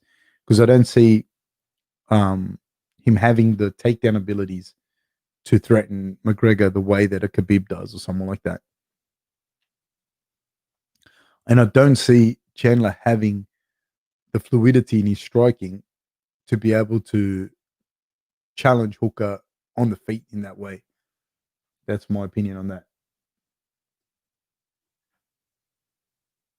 Man, Nate Diaz, one has tremendous grappling ability, a crazy chin as well, like a crazy, crazy chin. Like in that, I think it was the second fight, McGregor dropped him. I, I, I don't know how many times. Even in the first fight, like he landed so big, like such big shots on Nate. Um, so I think that not many people can take shots the way that Nate does. And not only that, not many people, once they take a shot the way that Nate does, not many people can then still be kind of have their faculties and have the guard game that Nate does. Where there was the discrepancy in their ability to grapple on the ground when Nate had such an advantage, even being off his back, that I don't think Dustin has. So I think like should McGregor drop Dustin like that, even if McGregor wanted to follow him to the ground, he could do so quite comfortably. I don't think he will necessarily because he doesn't want to tire out his arms. It doesn't want to, he's still going to want to land those shots. But I don't think many people can take shots the way that Nate did and does. The way he took him off Masvidal as well. Um, yeah, I do think if it goes further than 3-4 rounds, then yeah, I think it starts to become more in favor of Dustin. I'm not I'm not writing Dustin off by any means. I think Dustin is someone that's extremely tough, very durable, loves to get in there, make it an ugly fight. And if he can do that, that's his fight. And if he can start to do that, then yeah, he can definitely beat McGregor. But McGregor's game is to play at range, hit you, corral you, make you step where he wants you to step, throw his big left hand, corral you in with kicks, with spinning kicks, and then hit you very, very, very hard, which is what he does. And he does it so, so well, So I I don't know yeah, that he can do the same thing that Nate did, as much as I like Dustin. It's hard, man, because getting in the clinch and dirty boxing McGregor, very hard, man. Very hard, especially early on. McGregor fights at range. He's very, very smart. He fights at range. He's got a bladed stance, so he's able to hop in and out, hop in and out. He's out of your range, and he's wanting you to step into a space where you feel you're safe, and you can't see the shots coming because you don't see that he can punch you from that angle. He's got long arms as well for that division. So he's able to create a false distance, get you to step into that like sort of middle space, and he hits you with that left hand. So it's very hard for you to just step in and clinch him, like almost impossible. I don't like Khabib.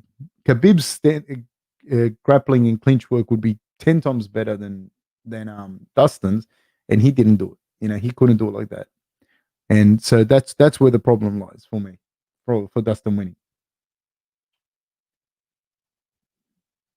So that's where the problem is. And I see it even if it goes a distance, man. I still see that McGregor will have done a lot of damage early on in the stand up. I don't know who the better grappler out of the two is. I think McGregor's grappling is underrated. I think he is a good grappler. So I don't know who the better grappler of the two is.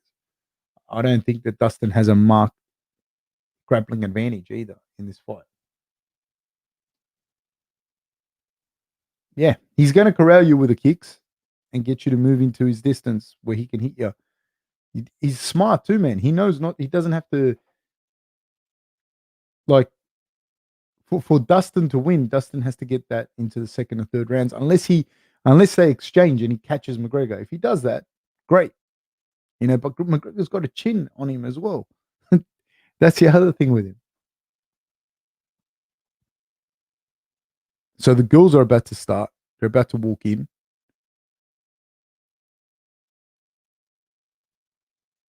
Shevchenko, though, man, I don't see anyone beating Shevchenko. She is a scary, scary woman, man. Scary.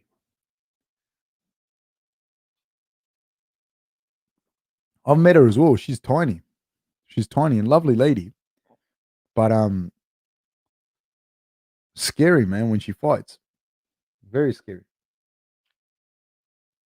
What do you think it would take for someone to actually beat the champ Valentina?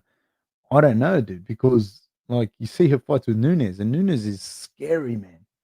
Nunes is like super scary, and Shevchenko, man, Shevchenko. At the end of the day, I think she's too well rounded. Like she's got her striking ability is too good. She can grapple, she can wrestle. She's really got it all. Like when you see her have like a fight where she in her last fight, I think it was, where the girl she still finished the girl.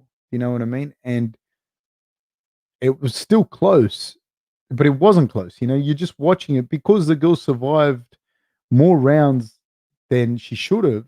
You think, you know, you go, oh, she's doing well. But the reality is, if it wasn't against Shevchenko, you'd say this person's getting their ass beat.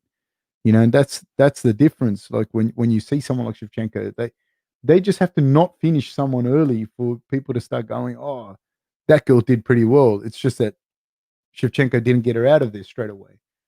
Shevchenko's grappling's good. Her stand-up's good. She's good, man. I don't see anyone beating her right now. But as soon as you say that, somebody comes up. Yeah, Rose is good. Rose is good. I'll give her that. Yeah, for sure. She's very good, man. I don't know. There's always someone coming up. There's always somebody.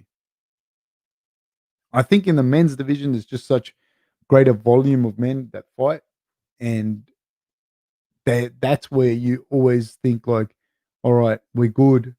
You got to this situation, da da da da, and then there's just more guys coming through, more young, hungry guys coming through. Um, this girl looks strong, man.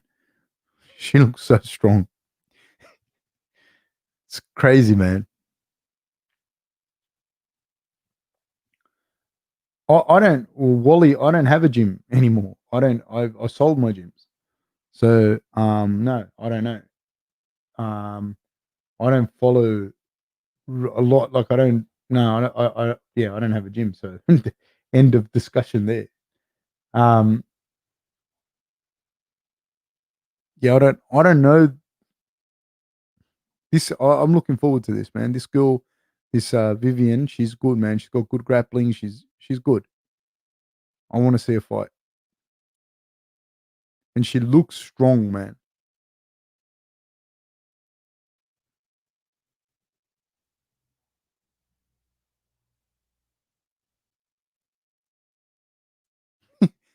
Roxanne looks like she's going in late to hand in an assessment at school. She got her glasses on. She looks like nervous, and she's like, "Fuck, I haven't studied enough. Is this work going to be enough?" Um, that's what she looks like right now. That's like I'm not making fun of her as far as that's concerned. She just looks like she's on her way to the library, but she's a little bit worried that she didn't do enough work to finish that assignment.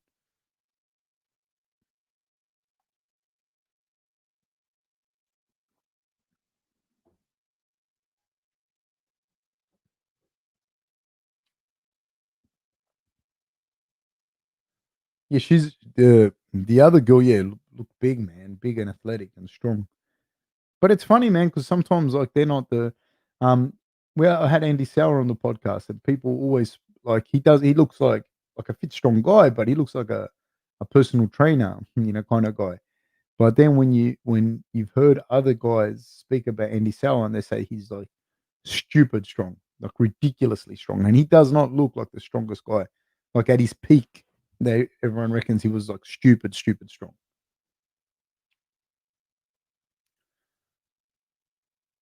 Well, let's see this fight. And Vivian's not just a good striker; she's also a good grappler. So she's a BJJ black belt. She fought in Pancrase. I think she was a champion in Pancrase. So yeah, strawweight champion in Pancrase. I think 38 and 34. Okay, so Roxanne has a quite a big height advantage, and not the thing when they do the reach. Just so people understand, um, the reach is done like a wingspan, like this. So a lot of times you see a shorter person and you go, oh, they're short, and they've got massive reach. Oh, da da da da da. But a lot of the times, like here with Vivian, she's broad. Like she's much broader than Roxanne. You know, she's much broader. So I don't know that she actually has. I don't think that the reach is that close. I think that Roxanne would probably have the greater reach. But this girl looks very strong, very powerful. I'm looking forward to this fight.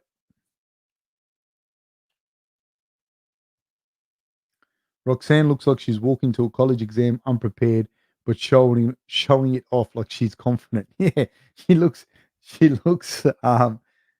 yeah, I like her. I'm a fan. I'm a fan.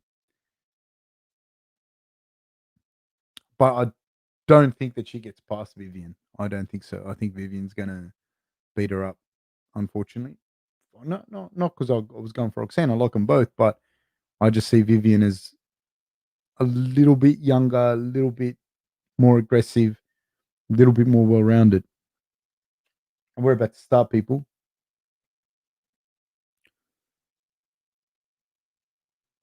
Ringo very happy, does the love's heart sign. Vivian ready to go. Roxanne ready to go. We're off. We're off, people. Roxanne pouring out with a jab. Vivian looking for that right hand. There it is. Modafferi is very kind of erratic, moving a lot, throwing the jabs out. Vivian's looking for that right hand. She's looking for that right hand the whole time. Throws a 1-2. They're both pouring, trying to get a good understanding of distance, trying to find their range. Roxanne doubled up on the right hand and she found a home for it. Fainting is Vivian. She went in with a 2-1. Now she threw a little hook, partially landed on Modafferi. She landed a jab now. I think Vivian's starting to find a range. I think there's a little bit of blood showing from Modafferi already. Vivian wing and a miss with the right hand. Vivian definitely looking for that right hand. Oh, she connected there. She's definitely looking for that right hand down the middle. She hit it again with the right hand. She's starting to find a range.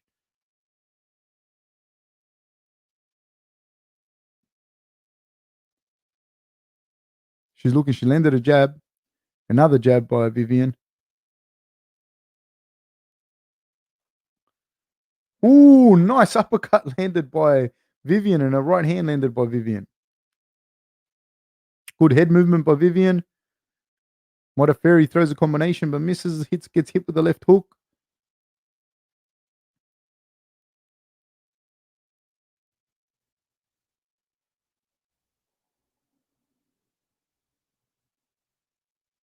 Right hand by Modafferi. By Vivian, excuse me. Left hand by Vivian. Left hand again by Vivian from the jab. Modafferi pouring with the jab, trying to find the range. But Vivian now she's found her range. She was the one that found her range earlier. Now, Modafferi with the jab of her own. Right hand over the top by Vivian. Vivian showing a left, like feinting with the left low kick, but then throws a right low kick but misses them both. Wing and a miss with the uppercut by Vivian. She hits her with a check hook, then straight jab down the middle. Ooh, right hand over the top by Roxanne, but she gets dropped on the way in by Vivian. A bit overzealous. She comes rushing in. She did land a big shot, but Vivian landed one of her own. It looked like she dropped her.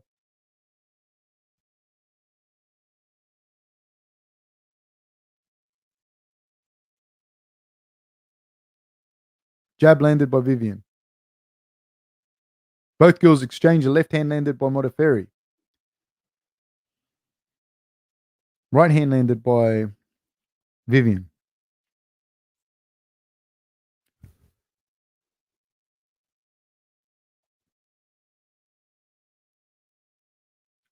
Both girls feinting.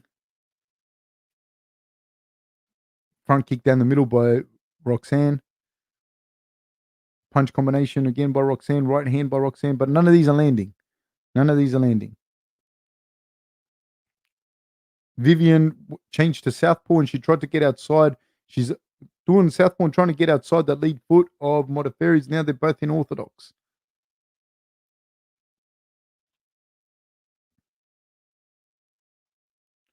Both girls exchanging punches. 1 minute to go.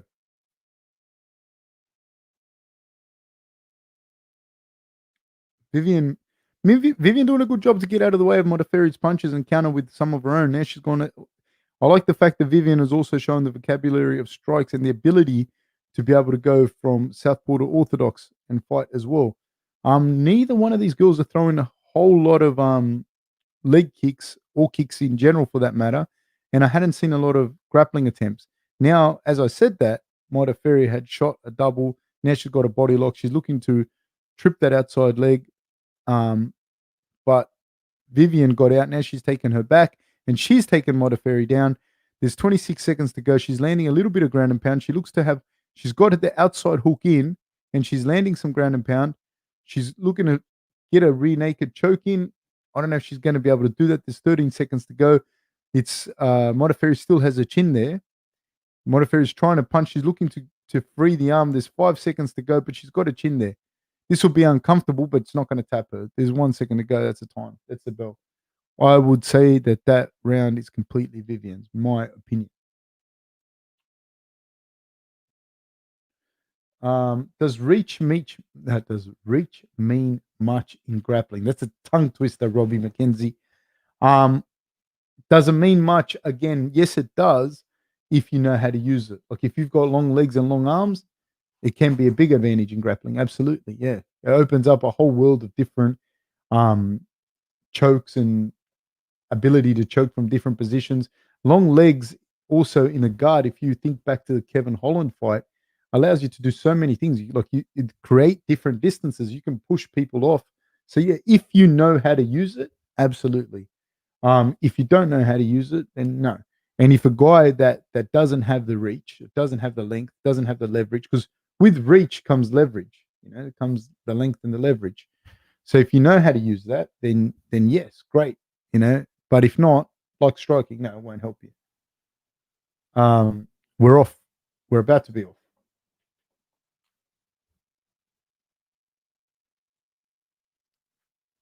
And now we are off.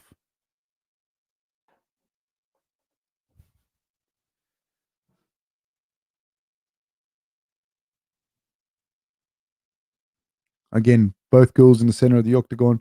Vivian is controlling the center of the octagon here. Both girls in the orthodox stance exchanging jabs. Again, Vivian switches to from southpaw to orthodox and then back to orthodox and lands a nice jab and then an uppercut, kind of like a jab uppercut down the middle. They exchange jabs, but Vivian comes off the better. Vivian's bouncing a little bit better on her feet, but Modafferi's smart, man, and she's game and she's right in there. But it's definitely Vivian leading the dance. Modafferi's super game, always has an answer, always answers with the jab, but she is a little bit reactive. And I think that comes from the superior power that Vivian probably has. Well, not probably, seems to have.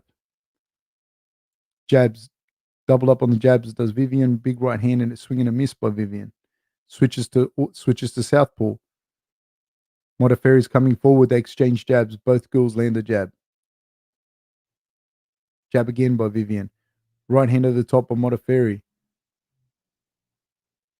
Vivian's going to continue to come forward. Another thing that I'd like to see from the girls, like I said, is more of a right hand. They exchange right hands. Modafferi landed a right hand of her own. Ooh, jab, and she ate the jab, did Modafferi. Then she shot in on a single leg, but now Vivian has turned it around and taken it back. And what I was about to say was I'd like to see these girls mix it up a little more. Both of them. But after seeing Vivian and seeing her do what she did now, I'd like to see her use her grappling because she seems to have the superior grappling. Modafferi fixes the knee pads. So I'd like to see Vivian, threaten with the takedown. I'd like to see, some low kicks from Vivian and from Modafferi. But Modafferi has actually been mixing it up quite well, I have to say.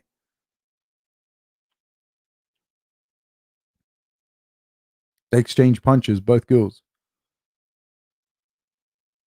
Oh, nice. So again, Vivian showed the left kick and then chopped in with a right. And then Modafferi answers with a kick of her own. 2 minutes, 15 seconds to go. On a side note, I can hear the birds chirping outside as dawn hits the beautiful New South Wales south coast.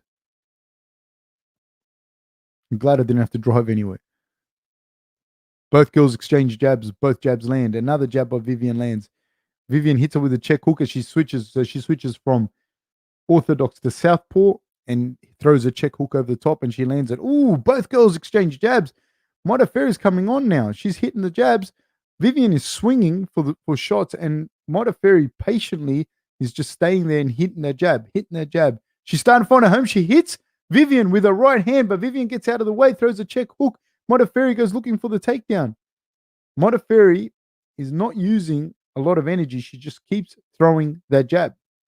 And Vivian has been loading up on the shots. She's definitely landed the harder shots, but now Modafferi seems to be coming on stronger as this round progresses. Now she landed a 1-2, did Modafferi. Vivian again looks for that check hook. I think Vivian has loaded up a lot on the punches and she seems to have slowed down a little bit as Modafferi's starting to come on a little bit. Again, right hand by Modafferi. I'm impressed by Modafferi. Left hand by Vivian lands. But I think what's happening here as well, Modafferi lands a jab of her own, is Vivian has slowed down. Her punches don't have the sting that they had earlier on. Jab landed by Vivian. And Modafferi sensing this. There's a takedown by Vivian. Great work, Vivian. She needed to do that. Great. She timed that level change and a double leg perfectly. Modafferi is doing a great job of keeping Vivian's hip away from her so Vivian can't establish a better position higher up, but she did. She did it anyways. She couldn't just push with the hand. She needed to turn and hip escape there.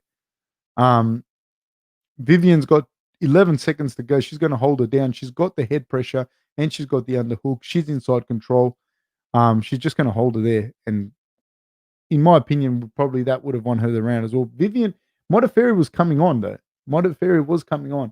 I'm not saying that she was going to win the fight, but she was coming on. She was. I'm actually quite impressed with her because she's walking her down and throwing that jab. And she started to land them. And Vivian, you could tell, had been loading up on the shots and it was starting to take its toll.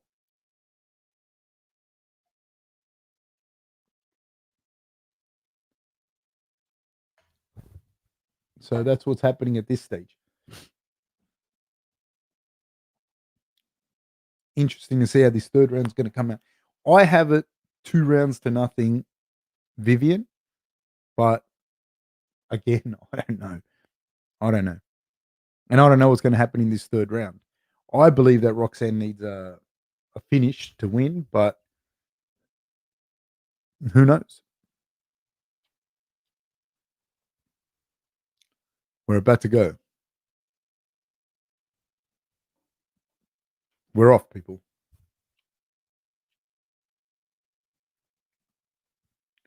Vivian moving in and out, bouncing in a bladed stance. Roxanne's looking like she wants to come forward a little bit more. I think she knows that she needs to. She needs to. Oh, gets hit with a right hand and a left hook by Vivian. Vivian ducks under and slips. She's doing a good job with the boxing, is Vivian.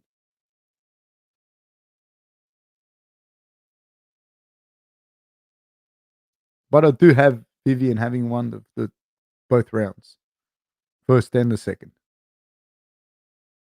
Exchange jabs. Another jab by Vivian. Modafferi with a jab of her own. Modafferi keeps coming. Very, very game. Both girls exchange jabs. Check hook by Vivian, then a jab. Modafferi looks to change levels, but Vivian is having none of it. Yeah, she changed levels. Great job by Modafferi. Great job. And she's taken Vivian down. She's got Vivian's back. She's looking for the hooks, but Vivian's back to her feet. Vivian goes to the cage. She's looking to peel Modafferi off. Modafferi's still having that position. She looking for, I think she looked for a kind of scissor takedown, but she didn't get it. And then she went for the outside trip. It's a great combination and go very well together. The scissor takedown from the back, and then you go for an outside trip if the person steps out. But Vivian's now going for a single leg of her own, and she got the single leg, and she's passing to side control, and she did, and she's looking like she could step into a smash pass here, but she's just going to keep that leg on the shelf and keep so Modafferi's now the way that she is, she's parallel to the fence and she's gone for this Kimura that she's not going to get on Vivian, and Vivian's going to take her back, which she has. Now Vivian's on. See, this is another thing. Vivian gets on the inside, like between, on the outside rather, so in between the cage and the person is that's the hook that you're looking for. That's the harder hook to get. But Vivian kind of got into that position but gave it up, and she's back in the middle to box at 2 minutes and 46 seconds. They exchanged punches, both girls. Vivian got in the better of the exchange. So we got a takedown apiece.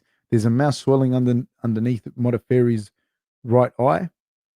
Another, she got hit right in that eye. As soon as I said it, she got hit right in the eye with a check hook. Oh, but Vivian takes 3 punches from Modafferi, but Vivian was moving backwards as she took them. Then she take it again. She took it right on the chin. But then she answers with a right hand of her own. But Vivian has taken some shots there. Right hand by Vivian. Vivian's starting to look like she's a little bit tired. Modafferi's jabs are landing. They're starting to land. But Modafferi's taken a lot of damage, and Vivian's still got pop in her punches. Vivian's moving, backpedaling out of the way. Modafferi just keeps coming. Another jab taken by Modafferi. Right hand by Modafferi glances off Vivian. Right hand Vivian lands. Left jab by Vivian lands. Vivian's looking tired. You can see it visibly. She's tired. And Modafferi keeps coming. She lands a right hand on Vivian. Vivian lands a right hand of her own. Vivian's still in there, though, answering with big shots. Definitely Vivian's round, in my opinion. Now Vivian looking for a takedown of her own. 1 minute and 21 seconds. Great job by Vivian. Good head position by Vivian. Elbow. She hits her with a little upward elbow. She frames underneath the neck. She's looking for the superior head position. Hits her with a hook on the break.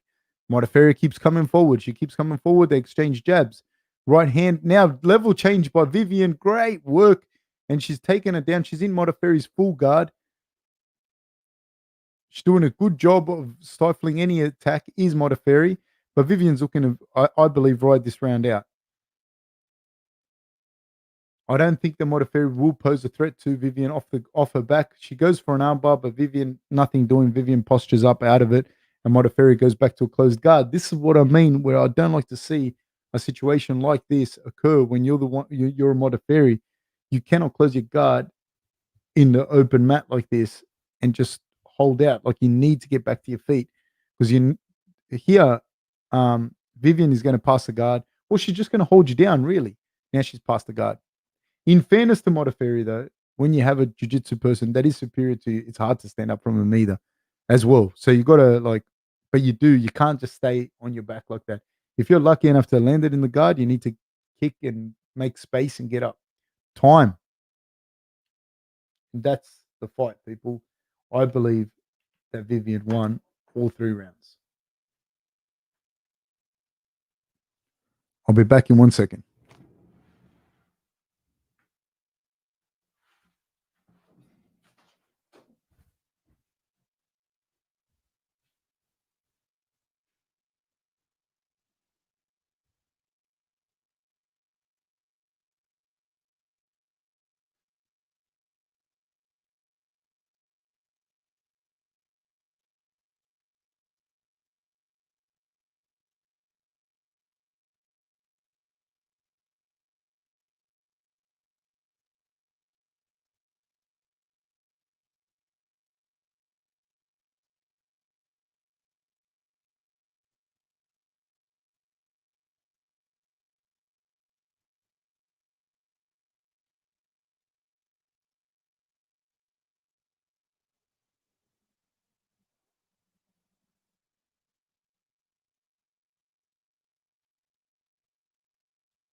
Yeah, Modafferi surprised me too, man. Like she's just super tough and just keeps coming forward.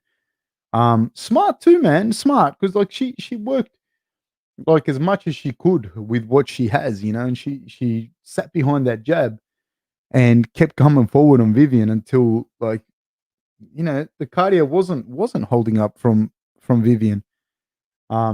Because Modafferi super tough, was able to take the punishment and was also smart and was able to sit behind that jab and just keep coming forward with it. Still dark and hot in Perth, eh? What's the time in Perth? Are you guys 4 hours behind us? I'm not sure because if you getting up now in Perth, you it would be super super. How is jiu-jitsu training in New South Wales faring with COVID? From my understanding, like I think all the gyms are open and people are just training jiu-jitsu. I don't have a gym, so I don't know. But from my understanding, it's trading as usual. People are just training everywhere and doing jiu-jitsu. That's my understanding of it. We're very lucky in Australia and in Sydney in particular. Like we don't have the population, the massive population. Plus, we're an island, so we don't have the COVID to the point that other countries have it, like in the US and whatnot. England, I know, is terrible at the moment. We don't have that kind of situation. We have 24 million people, and our country is massive, and we're an island, so we don't share borders or anything, and we live in the arse of the world, which generally is a disadvantage for us and for New Zealand. But during COVID, it's been an advantage, because we don't have borders and we don't have population density. So as far as that's concerned, that's also what's probably allowed us to be able to go back to training in that rather early in comparison. So the gyms themselves are open, like yeah, yeah. I did notice that. I don't know, like she wears glasses. I don't know, maybe she had contacts in or something, but she did. Yeah, I noticed that. I didn't know if it was just something. Sorry, the question is, Roxanne kept blinking weird even before the fight started. Anyone else notice? And somebody answered that she always does that. So yeah, I didn't know if she always did that or if she wore contacts, or maybe she does wear contacts and she always does it because she always wear contacts. I don't know. Um, yeah, that sucks too because I wear glasses obviously, as you can see, and if I take my glasses off, I can't see properly. I can't see anything. But it doesn't matter too bad because um in a fight, like you can see everything that's going on, but I can't make out like details. I can't make out people's faces, for instance, if I'm 5, 6, 7, 8, 10 meters away. But I can like I know if someone's punching me. Vivian kind of reminds me of Gilbert Burns, strong and fast striker with a black belt in BJJ. Man, the thing is though that Gilbert is one of the best grapplers in the world. ADCC bronze medalist. And his striking is he closes distance and hits hard, hard, hard. That's going to be an interesting fight. Gilbert Burns versus Usman. Who you guys got in that fight? Because that one is interesting. That one's a good one. Can Gilbert blitz in with his strikes, hit with the volume that he does and with the power that he does against someone like Usman? You know, will Usman go to the ground with someone that good? On the ground. Um, then the fact of the matter is Gilbert is also predominantly uh, a top player in jiu-jitsu. Having said that, both these guys have trained together extensively, so they both know where they sit with each other. They both know because you can be a good grappler, that's one thing, or you're good striker, but there's different positions. If you train with someone, I I can do okay with such and such as long as he doesn't take my back. If he takes my back, it's over. I can do okay with such and such as long as I stay on top. If he gets on top of me, I'm in big trouble. So I can do okay as long as I get in his face and throw volume. If I stay out at range, he hurts me. So it's going to be interesting to see how these guys fight each other. Are they going to be overly cautious because they both know each other? They know each other's strengths, they know each other's weaknesses, and that it makes for an interesting fight. Not necessarily the best viewing fight, but it's going to be interesting. Um, People don't give Gilbert credit, but I honestly think Gilbert probably has the best chances against Kamaru. I agree. I think that he's one of the people that has the best advantage, the best chance against Kamaru. One, because he knows him, all the things that I just said. One, because he knows him. Two, because of his skill set.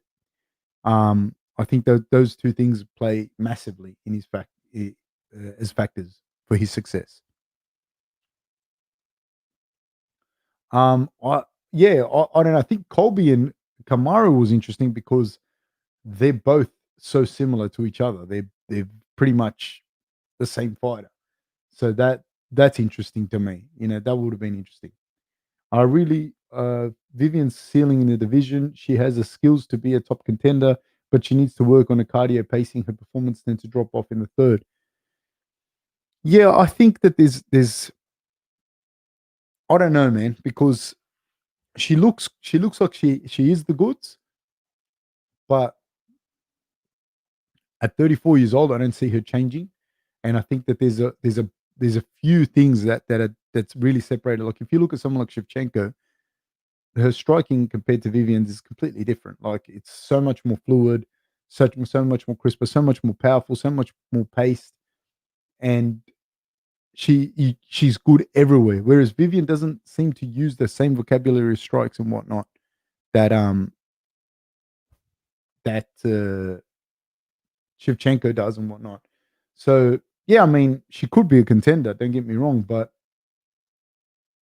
it's not just her cardio. I think, and I think her cardio is also she's probably got great cardio. But the problem is if you're loading up on each punch, and some of them are hitting air, then that's going to affect you as well. Because she's even against Roxanne. Roxanne was like tidy coming forward, throwing her jabs, and Vivian was every now and then, like really loading up. Like she was loading up a lot on a lot of her punches, and that makes you tired as well.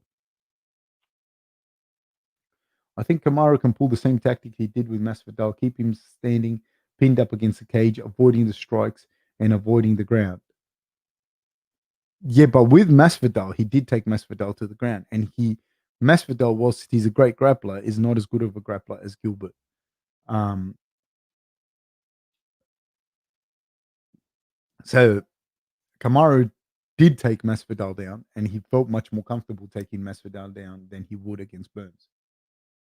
I think Burns can win if he turns it into a grappling match. Yeah, oh look, I think Burns probably got the faster hands too. That doesn't mean that he's a better striker, but he's definitely got, in my opinion, faster hands. So that'll be interesting. Starman TV says I think Burns can keep up with Usman's wrestling and striking.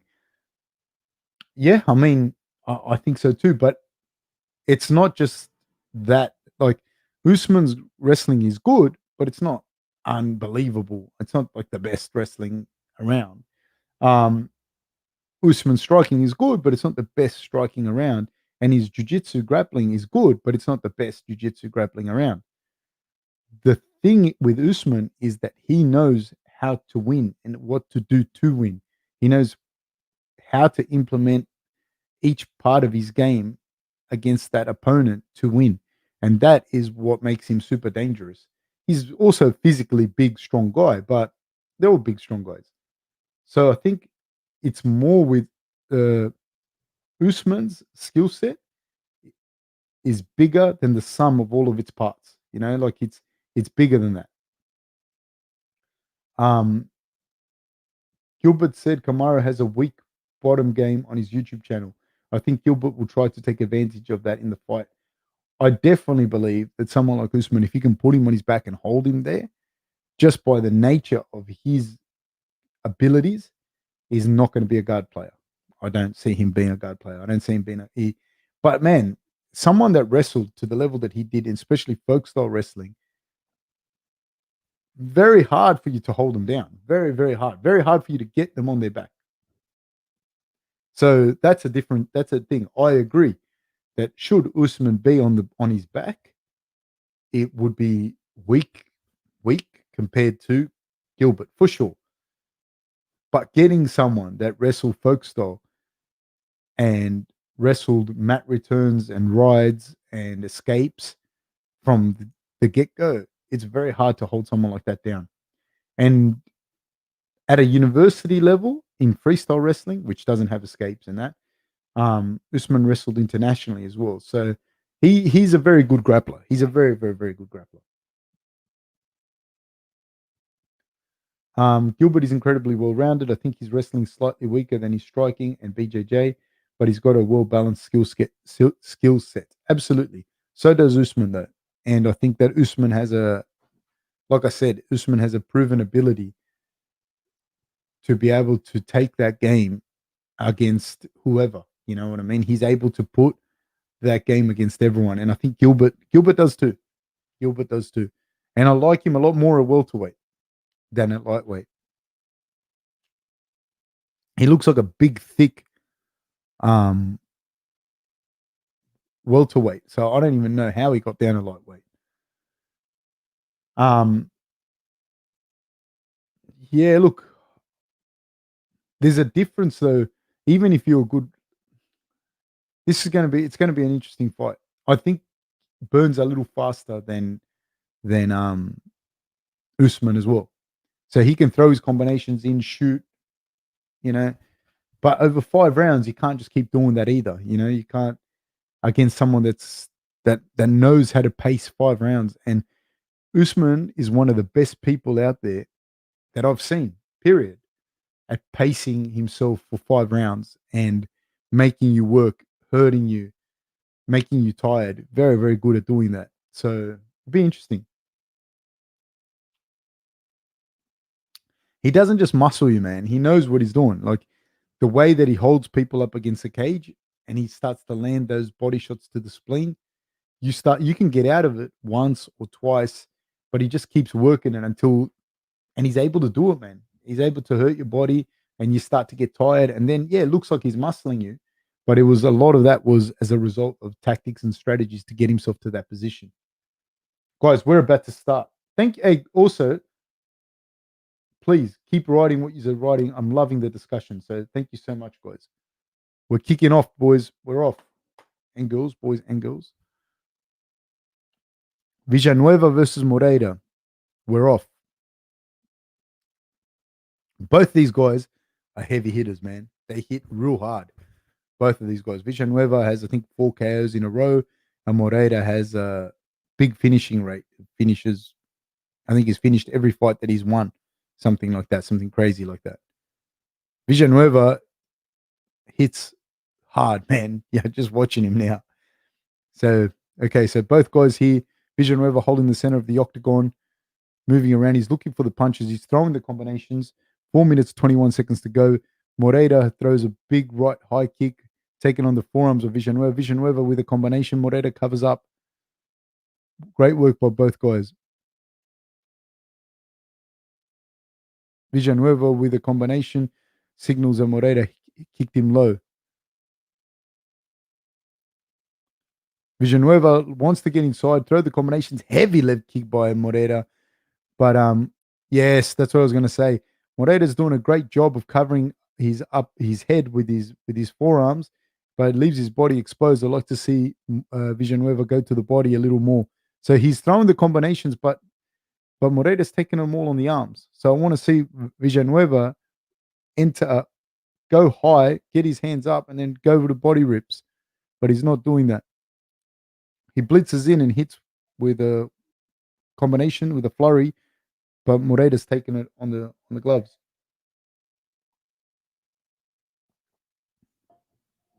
And Moreira keeps looking for that low kick. Ooh, big overhand right by Moreira.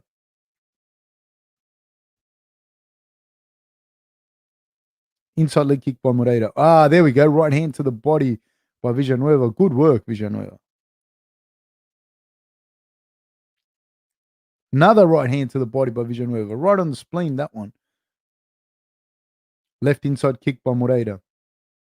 He's got to get Moreira dropping his hands, by hitting the body. You can't just get in love with the knockout. And as he's climbed the ladder up in the upper echelons, the guys are smarter. They take better shots. Right low kick by Moreira. Front kick by Moreira. Another flurry by Villanueva, which landed on the arms of Moreira.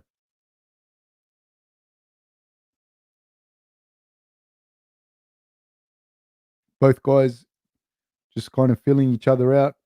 Flurry by Moreira again. By Villanueva, sorry, excuse me.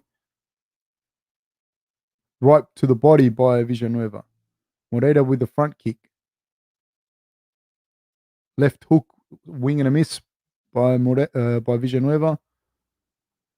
Moreira looking for those kicks at his land. He's got big, thick legs, and he just throws his tree trunks to the midsection and to the legs. Will do a lot of damage.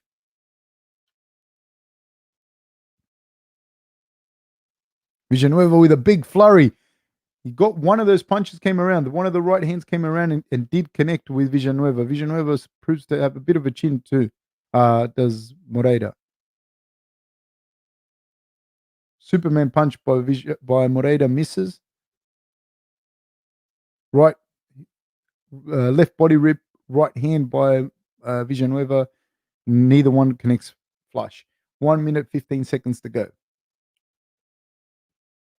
I'd like to see Villanueva go to the body more. And I can see that Moreira is looking to get outside so that he can throw that right kick down. Yes, there it was there. Straight away, he threw that right kick. That's what he's looking for. He's looking for that right kick to the head, to the body, to the legs of Villanueva to slow him down too. Villanueva lands a little uppercut.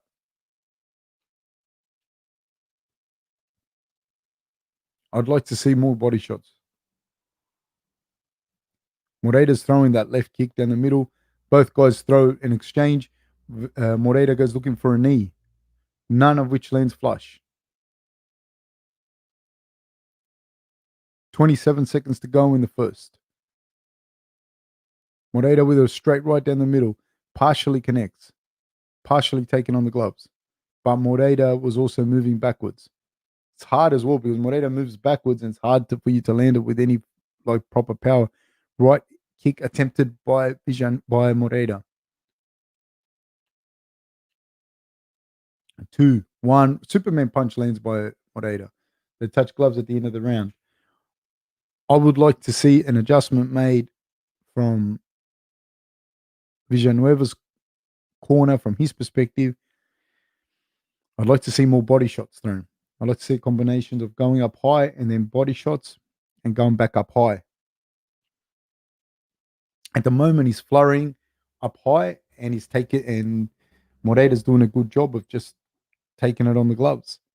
And then he's starting to land shots to the body and to the legs of his own, which are going to start to wear on Villanueva over the course of the whole fight. Tough guys, man. These guys just look like big, tough people, man. If I won the lotto, I'd hire these two guys to just follow me around. They just look like no nonsense, big, tough dudes, man.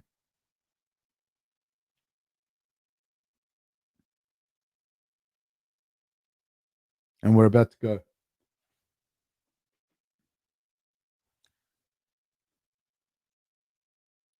And we're off, people. Round 2. They exchange in the middle. Both guys in the orthodox stance.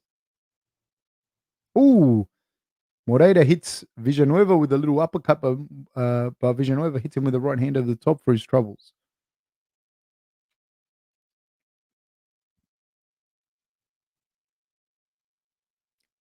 Front kick down the middle by Moreira.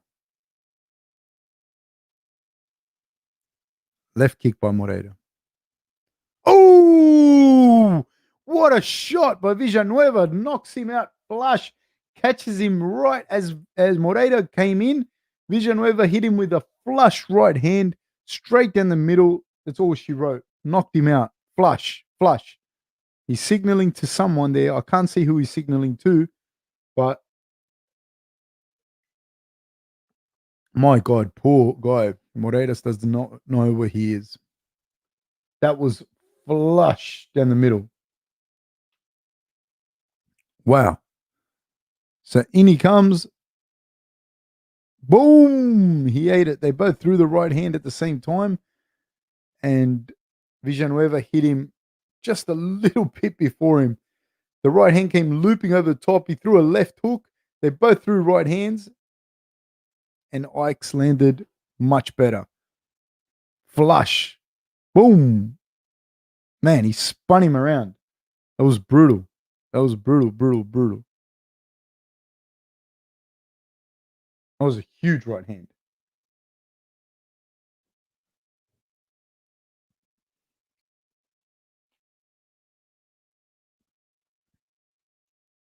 Wow.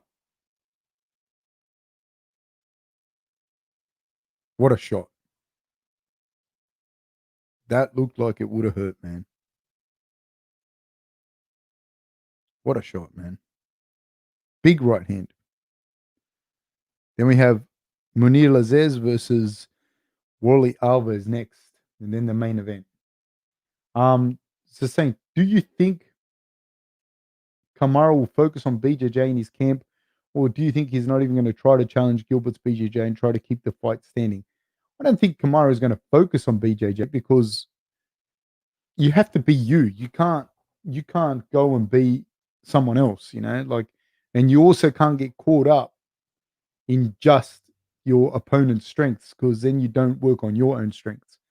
So you're much better at being the best you than you are at countering the best him. So that's the number one thing. So I don't think he's going to focus on it any more than he's focused on any other camp as far as like BJJ in general.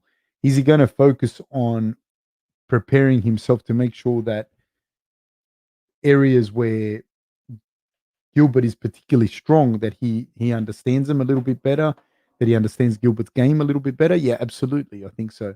Do I think that he was not going to try and take him to the ground? I don't know because only they know each other's positions. Like Gilbert knows, obviously, that if he takes Kamaru down and puts him on his back, that he has an advantage. And I think Kamaru would know that there's situations that he can probably exploit of Gilbert as well. Do I think Kamaru will take him down to the ground? I don't think he'll take him to the ground at the start of the fights.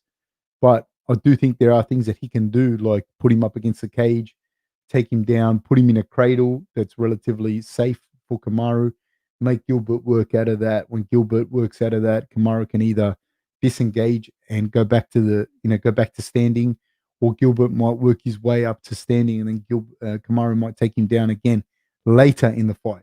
At the start of the fight, I think it's going to be more about Kamaru landing some shots and starting to wear Gilbert down a little bit and take away that speed. Um, that's what I think. I think if you were to ask me, but I'm just guessing. I'm completely guessing. Because the other thing is also that I don't know, and only they know, and their coaches know. But don't forget, I'm pretty sure Usman's a black belt in jiu-jitsu as well. Um, but what I don't know, and what none of us know except for them and a few of their coaches, is what's happened in that room before.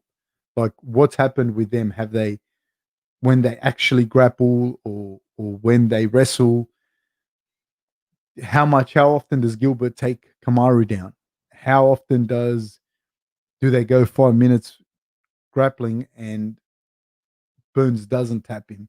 How often do they spar have they sparred MMA and who's done what? Where do they feel comfortable against each other? They know all that stuff. That's a very rare sort of situation. And so that's very interesting to me. Um, my bet is that so Wally Foon says, my bet is that he focuses on keeping this one on the feet, making it a striking battle like with Colby. Yeah, absolutely. I think that that's definitely going to be the start of that as well. Like, again, I don't know wrestling wise though, what, what level Gilbert is compared to Kamaru. And only they know that as well. Um, Yeah, he was. He was hunting for that all fight, and he was fortunate enough to get it. That's what it's. Yeah, he was. He threw it, and he cracked him with it. My God, Moreira's now 0-4 in the UFC, all by finish. Yeah, that's insane. Well said. I think Kamaru's training with Trevor Whitman. Interesting to see what they come up with. Yeah, see, Trevor Whitman's very smart, very, very, very smart. You know, and you have someone like Kamaru to work with, who's very, very gifted and very good fighter as well. Because that you can have the best coach in the world, but if you don't have the ability, there's only so much that person can do. You know what I mean? Um, so yeah, he's got good coaches with him, and he knows where and what to do with Usman and with Burns. I'm sorry, but Burns also knows what the whole same thing with Usman. Very interesting, you know. Very, very, very interesting. I think that the way also that Usman approaches fights and the way that he's able to take his strengths against your weakness is very, very smart, man. Not many people can do it. Now, I don't know. I don't fully know what Burns' weaknesses are the way that Kamaru does. I'm so hyped for the Chimaev versus Edwards fight. Hope COVID doesn't mess that up. Well, it has already. You know, I'm I'm man. I was waiting for that fight. I was hoping to do that fight. I was hoping that we'd have like such a big week. Not that Magny and CHIESA aren't cool fight, isn't a cool fight, but I was really, really, really, really, really, and am looking forward to Kamaya versus Edwards. The problem as well now, excuse me. Oh my god. The problem is that the Kamayev and Edwards fight had such momentum behind it, and it would have been cool to see it. But now there's all these other fights that are lined up. So I think that that's taken a little bit of the shine away from the Kamayev and Edwards fight because there was that 3 week break. First there was Kamayev's wins, and everyone was pumped to see, okay, is he the real deal? Is he gonna be able, who's gonna derail him? All of that. So it was off the back of that momentum of Kamayev's momentum. And then they couldn't fight, and then it was this break of 3 weeks, and they would have fought now today, and so that created like a whole amount of momentum. But now you're going to have all these other fights that I don't know that it's going to have the same impact. I think that um, Edwards, from what I've seen of him, hasn't been gets taken down a little too much for my liking. No disrespect to some of the guys that I'm like that he's fought, but they're not Kamayev kind of Chimaev kind of wrestlers. Hamzat is a different level of wrestler to, say, for example, Donald Cerrone, and Edwards got taken down by Cerrone a bunch of times, and that stat there, like I think he's been taken down like 20 times or something ridiculous, which is a lot against someone like Chimaev. But having said that, I think Hamzat hasn't fought someone with the striking ability and UFC experience that uh, that that Edwards has. So but Hamzat has fought some good guys as well. Like out of the UFC, he fought a guy named Ikram, I believe his name is. Let me look it up. He's a guy that he knocked out with an uppercut. Now that guy, Hamzat couldn't take him down. Hamzat had trouble taking him down, and the reason for that is that guy is a Russian, European, and World Combat Sambo champion. And when he couldn't, they had a striking match, and Hamzat shows that he's got that power to really, really hurt you.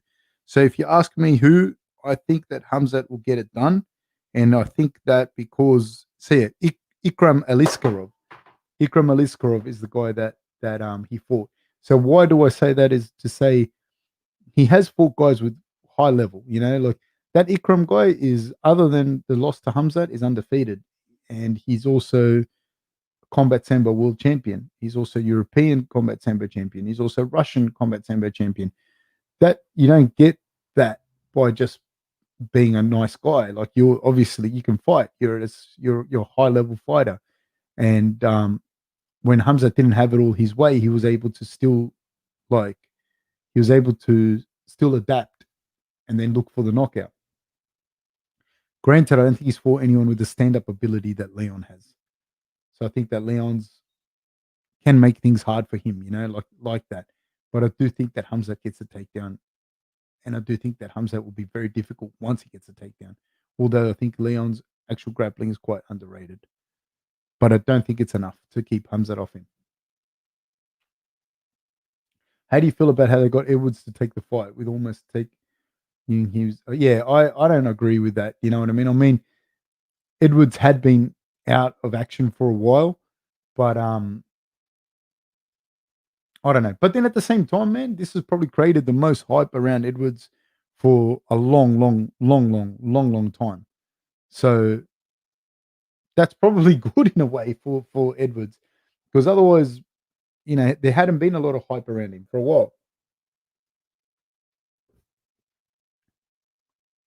Is Grange TV's from New Zealand or Australia? From Australia, Sydney, Australia. We're in Sydney.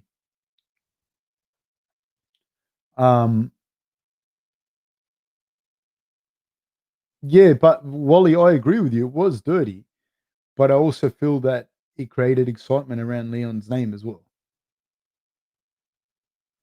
Coach, are you surprised when Yoel Romero got cut by Donald Cerrone is still on the UFC roster? I think they're very, very different. Some people find their niche, and you can't, like, a lot of stuff has got to do with luck. Like, you can't, the way, say, for example, Conor McGregor blowing up, you probably wouldn't be able to replay that today. Like, it's just, they needed that. He was that personality. He also won the fights. There was a whole bunch of stuff. And I think Cerrone is a guy that found his niche. Cerrone's a guy that um probably wasn't going to win the belt. And I think he kind of knew that in the way, like he could win the belt, but I think he even said that he didn't care about the belt at one stage. And I don't think that he was ever going to win the belt like that at lightweight. So he just, and he's a great fighter. That's not to be disrespectful. But I think there was quite a lot of good guys, in his way, and he just took fight after fight after fight. So you tune in to watch Donald Cerrone fight for whatever reason, because you know that he's going to fight hard, and he's gonna bring it, win, lose, or draw. Um, and so the losses on Cerrone, people still want to watch him fight. Whereas with Yoel Romero, everyone wants to watch him fight. But Yoel Romero is a title contender. He's a guy that what are you going to do? You're going to have Yoel Romero beating up guys that are coming through, because he's already lost to Costa, he's already lost to Rob, and he's already lost to Israel. And so, like, you can't just keep giving this guy title shots. And you can't have him beating up guys that are coming through, and then because yeah, and he's also 44, 45. So there's a 10-year difference. So no, I'm not surprised. Um, I'm I'm not surprised. Yeah, it's just a completely different relationship, completely different situation as well. Yes, yeah, 100%. Coach, no disrespect to Kelvin Gastelum, but has he become the middleweight gatekeeper? I think Kelvin is a fantastic fighter. I think Kelvin is a guy that can give Rob some trouble as well. More so than a lot of other people. I think Kelvin's got very fast hands at middleweight. I think he dropped a very close decision to Darren Till. That could have gone a different way had things gone. It's just one of those things, man. Had he of landed a left hand when Till was coming in, you know what I mean, or whatever, and dropped him, because I think he dropped every other middleweight he's fought except Till. Had he have dropped Till, then maybe that round would have been completely different. He would have won, and then that would have changed the trajectory of everything. So it wasn't much in that fight, like between him and Till. And then he lost to Hermanson, and he lost to Hermanson by a heel hook, and Hermanson got him.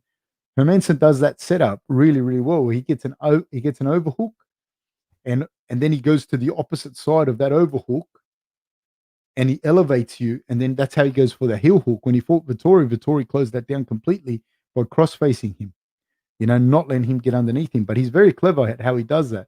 Now that he did it to Gastelum, everyone's aware of it. But that's how he does it. He does it all the time. He uses that to elevate and escape as well. He just got caught in that. So I don't think so. I think that he's a very, very good fighter.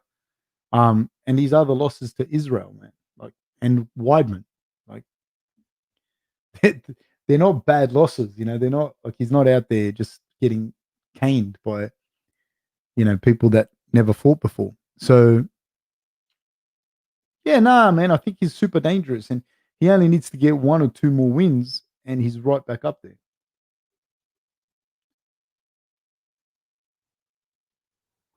Um, yeah, no, I don't think so. Yeah, I don't think that. Still very curious to see what would happen if Kelvin had fought Rob. Yeah, I think that there's some. Kelvin can give anyone a hard time, man. Kelvin is not a bunch of fun for anyone. Um, how can I watch my UFC sub and listen to your commentary at the same time? What's UFC sub mean? What does that mean? Still very. I don't know what that means. Yeah, I'm looking forward to the Dan Hooker fight, man. That's going to be a cracker, man. Dan Hooker versus Chandler. I'm so pumped for. I'm actually pumped for this fight too, man. That's about to happen now. Um, and then we have the main event. Selfishly, I'm hoping for fast, exciting fights because my sleep pattern from this fight killed me. It's killed me, absolutely murdered me. Munir Lazez versus Wally Alves. I'm pumped. I'm really pumped. This guy's good. I like Munir. Very, very good. I actually feel better if Dana gives Rob versus Kelvin for an interim title rather than Costa. That's not going to happen because Kelvin's coming off like a bunch of losses, so that will never happen. I don't think that would happen. No, no, no. I haven't been up all night. I went to sleep about 11 and woke up at 3, and so I'm not I'm not in a good place. You know what I mean? I'm just happy that I'm enjoying the fights and that not more than the fights, but as much as the fights, I also enjoy the conversation that I get to have with you guys. I like watching the fights and talking about the fights with people and that, and it's fun. It's a bunch of fun, and I'm glad I get to enjoy it with you guys. So yeah, no, no, I haven't been up all night. That would have killed me. That would have killed me. My daughter does the best she can to keep me up all night, but yeah, she didn't win this one.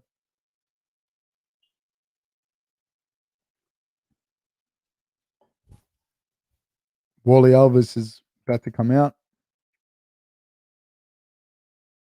Wally is a very good fighter, and he owns a submission win over Colby Covington.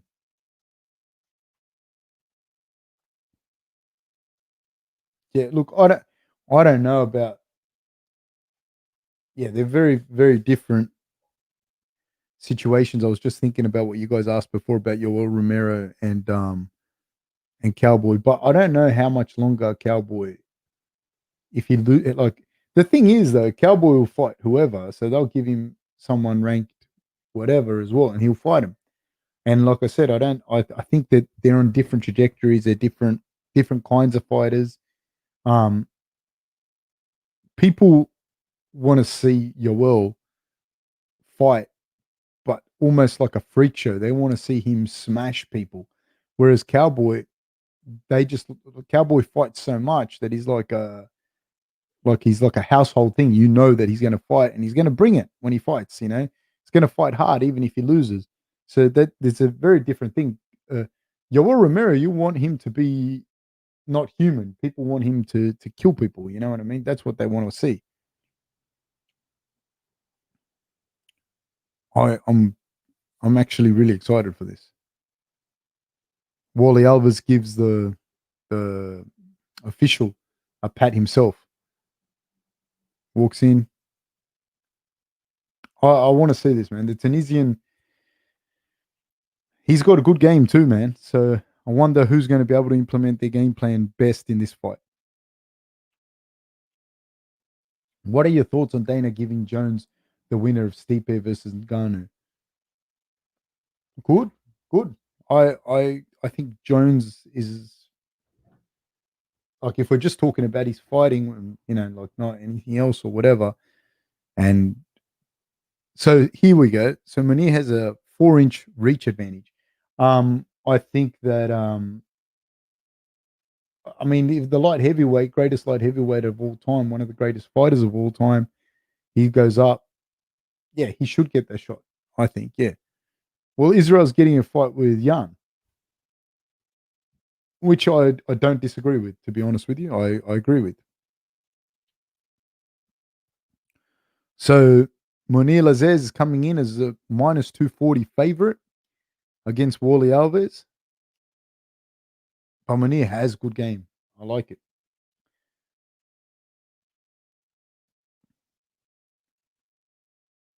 I don't know what the crowd situation is, because there were some Tunisians there in the stands. I don't know what the thingo is. He's plus 200 underdog is Wally Alves. And this middleweight division. Oh no, welterweight division.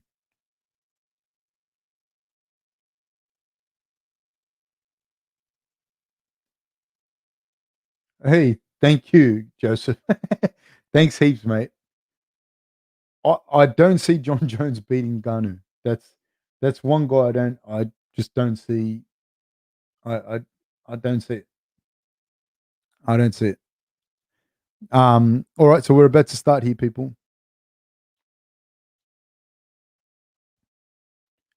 They come out, they touch gloves, and Munir's holding the center of the octagon.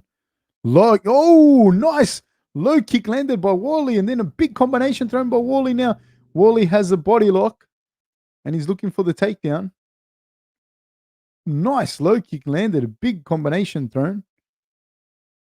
Lazzez is being held up against a cage. Alves is holding him up against a cage, looking for a superior head position. Nice work by Alves right off the bat. Great work. That low kick, and he just threw the combination.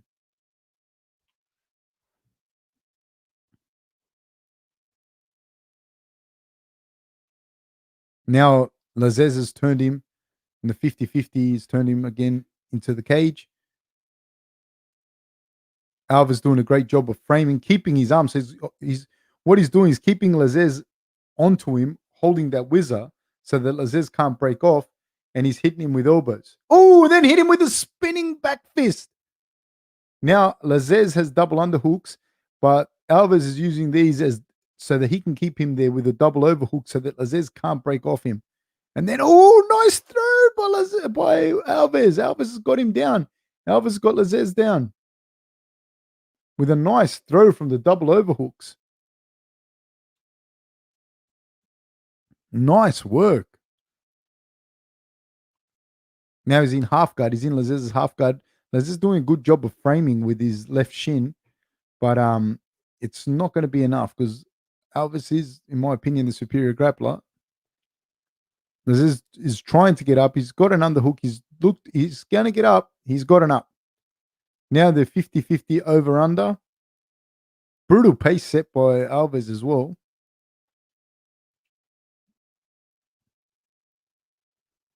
Nice work by Alves. 2 minutes 55 seconds. Man, I got caught up and I didn't start the clock. Oh, spinning elbow by Lazzez. Lazzez now has the double underhooks, but Alves is smart. Alves just keeps him there using his underhooks, and Alves is able to use it at the whizzer like a overhooks. Yeah, I know. I didn't set it. Ooh, about 1,000 left. Ooh, body rip. Man, Alves, what a fight. Alves threw 3, 4 body kicks to Lazzez to the liver. hurt Lazzez and then dropped Lazzez and then kept going, ground and pounded, and won the fight. He won the fight. Wow. What a fantastic job. He comes out of here, boom, massive left kick to the liver, boom, to the forearm, another one to the liver, and right hand over the top. Lazzez is already falling. My God. Alves did not give him 1 inch, did not give him any space. Very, very smart. He didn't give him any space. He didn't give him any time to work. Man, that was, I'm super impressed.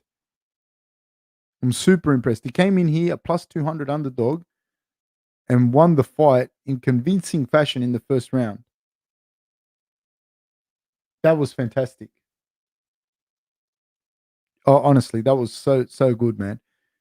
And that's one of those things, man. Look, you've got to know how to implement what you do. You got to be able to implement that. You know, it's not just the fact of the skill sets that you bring into the game, it's the implementation of those skills. And he did a fantastic job, and he also did a great job by getting the fight finished, so that hopefully I can get some sleep. So he did a really good job. Yeah, I haven't watched the Umar fight, to be honest with you. I was asleep before, and I got up and I missed that fight. So I'm gonna catch a fight later, because that fight would have started at like, I don't know, 2:30 or something in the morning. So yeah. But I know about Umar Nurmagomedov anyways. I've followed him before, and he's very good. Hi, coach. I thought I heard you speaking Spanish. That was awesome. Thank you. No, I speak Spanish fluently. Yeah, that was Spanish is my first language. My mom and dad are from Uruguay. Yeah, I'm sorry about that, Ismail. I will set the clock. I have no idea. Oh man, that liver. Oh my God. Yeah, look, that's exactly what it looked like. Those taekwondo drills, and he hit him in the liver with about. Oh my God, that was. And people do not understand. They people don't understand like liver shots and what they mean. They hurt so much, man. And they hurt so much. It's not even. It doesn't even hurt. It just stops you in your tracks. It just stops you. You're not going anywhere. You're not going to muscle through that. It just stops you. That was very impressive. And I was so impressed by the fact that he just came out and got after it. Right. Didn't give Munir any space to exploit his stand up, to do anything. He didn't give him any space. And then when he'd get turned, he'd use the overhooks, the whizzes, to be able to set up the throw. I remember doing 30 roundhouse kick drills on each leg in Taekwondo. I guess they pay off. That's from Sasank. Yeah, 100%. He's the opposite of Paul. Yeah, man. I don't know. Somebody was saying something earlier. What did they say? Let me scroll back up here. Okay, so it says Kevin Holland versus Marvin Vettori to fight Whitaker for the interim belt would be good. Possibly. I don't know that I'd want to put Holland versus Vettori with. There's not a lot of fresh blood coming through the middleweight division right now. You know what I mean? Like right now, there's not. There doesn't seem to be. Like, there are some good guys coming through. Don't get me wrong. There are some good guys coming through, but there isn't anyone coming through that you're looking at it going, wow, this guy could take the belt. You know what I mean? Like, there isn't anyone like that. So you have two prospects in Kevin Holland versus Marvin Vettori that are coming through. And do you really want them to eliminate each other, so to speak? You know, not necessarily. Vettori beat Hermanson, and Holland beat Jacare. Like, I don't know. Like, I think that Holland's going to fight Brunson, and Vettori, with that win over Hermanson, I don't know. Like, I think, and I don't know. And I don't know if it's going to be an interim belt. I think it'll only be an interim belt if Israel wins. If Israel wins, then he doesn't have to he doesn't have to, and he doesn't want to defend, or he's going to go for that Jon Jones fight, then yeah, he's going to vacate, and then I don't even think it'll be an interim belt. Then it'll be the for the actual belt. So yeah, I don't think they're going to do an interim belt there. Well, that's just me, just saying whatever I said. The Stipe DC liver abuse was brutal. Also, when Jacare was smashing Weidman's liver, yeah, man, it just hurts so much. And those shots would have hurt, but sometimes you get kicked perfect or punched perfect in the liver, and it just stops you dead. It just stops you dead right there and then. If you get hit and it doesn't quite get it, or it, whatever it is, it hurts. It really hurts. Like, but it slows you down. But the ones that, like how this guy got kicked today, like Munir got kicked. Oh my god! One of those went flush on the liver, like it was just rib cage and liver. Boom. And then the next bunch, they would have hurt as well, even though he took them on the arm. It still would have hurt. Oh my god. Yeah, Holland versus Shabazian. Yeah, but Shabazian lost to Brunson, you see. And so if Holland beats Brunson, they're not going to do Shabazian. I wouldn't mind. Which Diaz did he call out? Who called the Diaz brothers out? Do you think Izzy versus Rob rematch is ever going to happen? I think they're both young enough and they're both active enough that I think at some point it is going to happen, unless something drastic happens and one of them falls off the face of the planet for whatever reason. I don't see how it wouldn't happen. I think that there's too much of a storyline. I think that, excuse me, oh my god, there's too much of a storyline. It's an exciting fight. Like, then those two aren't going to go out and put a boring fight on. You know what I mean? That's going to be fireworks regardless. So yeah, I think it's going to happen at some point for sure. Do you think Magny can ever get a title shot, or he's not loud enough? I think a win here. I think a win here starts to, like, create even more momentum for him. Kiss is a dangerous man as well. So I think, yeah, I think so. Now there are some good guys in that upper echelon at welterweight. So I don't know, but yeah, Magny, can he beat him? It's not just is he loud enough. You know what I mean? It's like there are some really good guys up at the top there of the welterweight division. Uh, I doubt that John's fight happens. Izzy is probably going to fight at 185 before the year is over.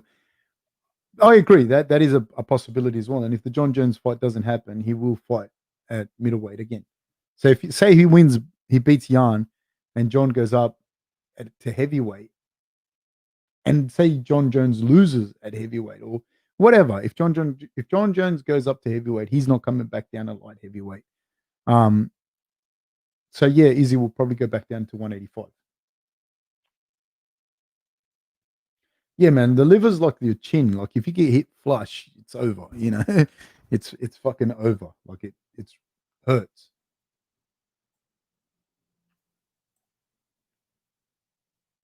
I would not rule out Polish power knocking Izzy back down and Rob Izzy being back on. James Hanold.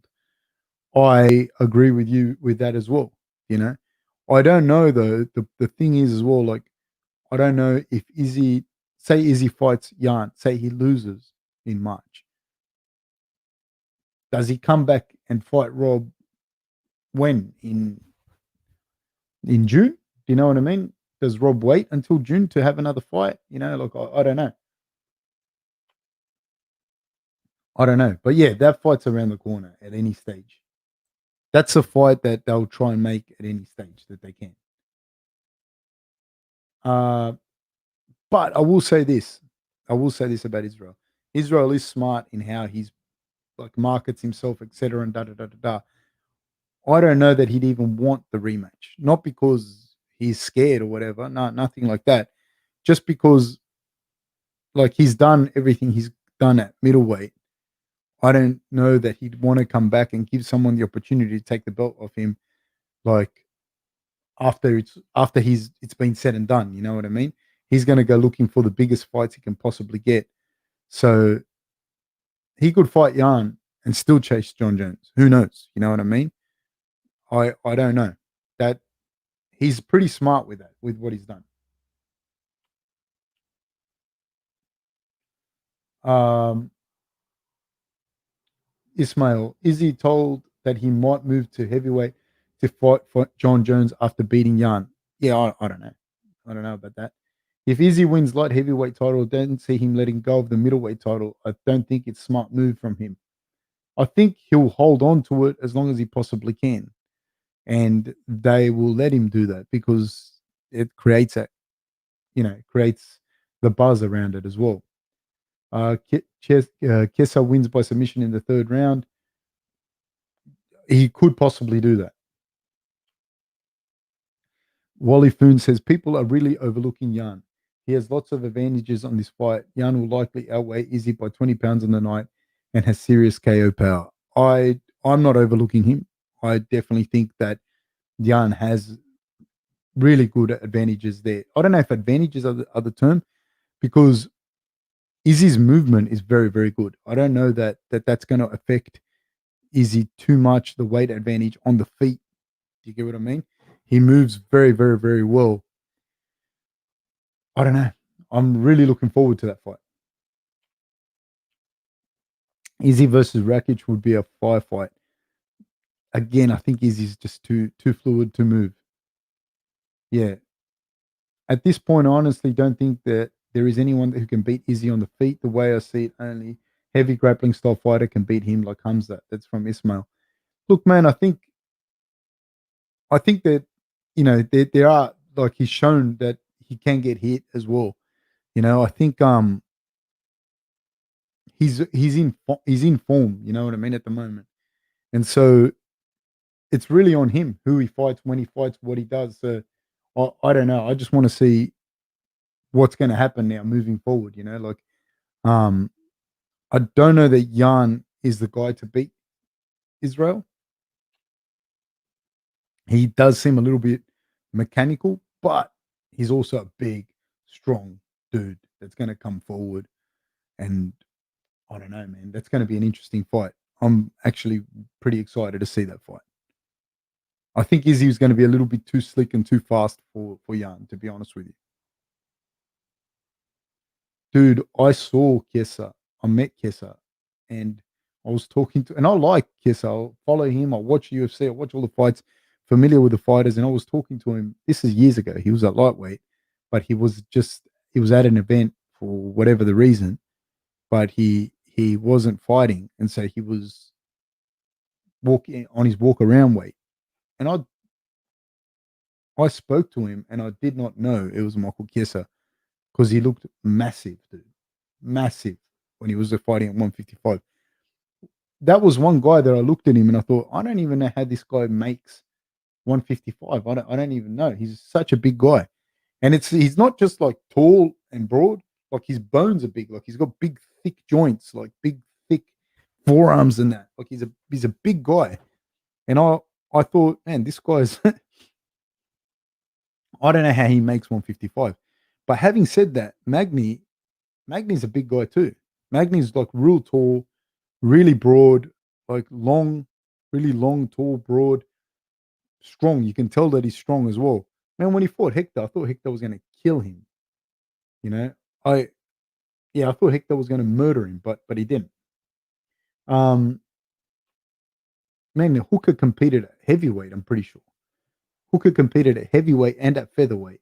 Alex Volkanovski competed at middleweight all the way down to featherweight.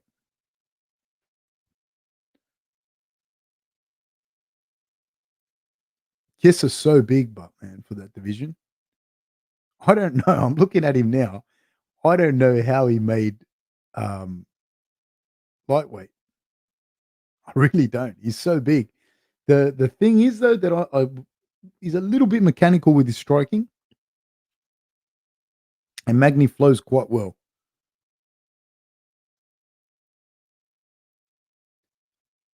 Massive weight. Wally says massive weight cuts like that must take away from the quality of your training. Hard to imagine giving it all every session while maintaining such a strict diet. When you're cutting that much weight, probably the training camp just becomes getting your weight down. You're not even training for the fight, really, and that's, yeah, I believe it's detrimental. Yeah, man, I'm pretty sure he did. I'm pretty sure he fought at heavyweight at some point, or light heavyweight. Let me look it up right now, but I'm pretty sure he did.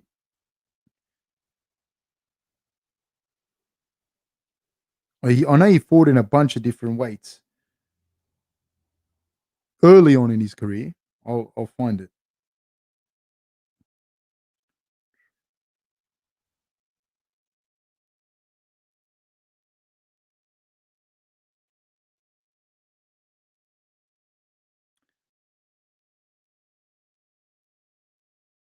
It might have been early on. I'm not sure. I can't find if it's if that's the case or not. But I know that he fought it at a whole bunch of different weights back in the day. Maybe he fought a middleweight. I don't know, light heavyweight. But he fought at a whole bunch of different weights. I haven't seen, like, I think Kiss is the better grappler, but I don't know if he's going to be able to just out grapple Magny. Magny doesn't get tired, dude. He's good.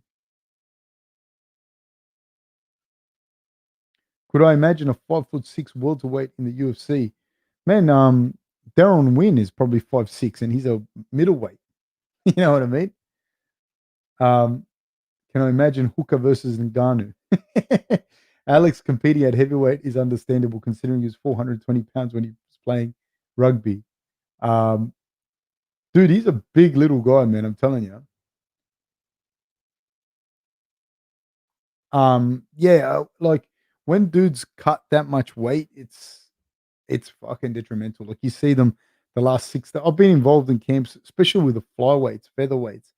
Like I've been in bantamweights. I've been involved in camps like that, and guys cutting so much weight, man, so much weight that I'm looking at him thinking, dude, you look sick. You don't even look like, forget fighting. Like, yeah,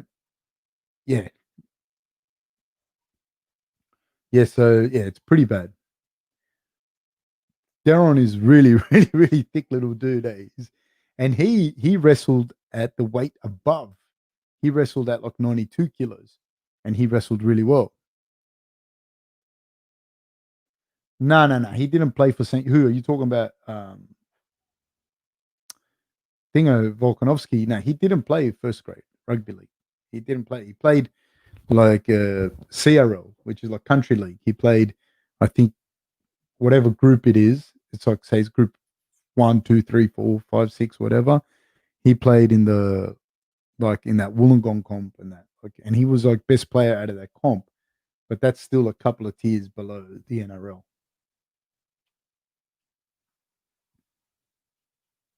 He might have played for St George at Harold Matthews. I think he played in 16s, but I don't think it was called St George. I think it's called Illawarra Steelers until a certain level. Ili Latifi is also as wide as he's tall. He weighed 242 in his last fight, and he's like 4 foot. Yeah, I met him in real life, and he's a he's a monster. So we're off, guys. We are off. 4 minutes 50 seconds into the first left of the first round. Chiesa in the southpaw stance. Magny in the orthodox. They're clinching in the middle.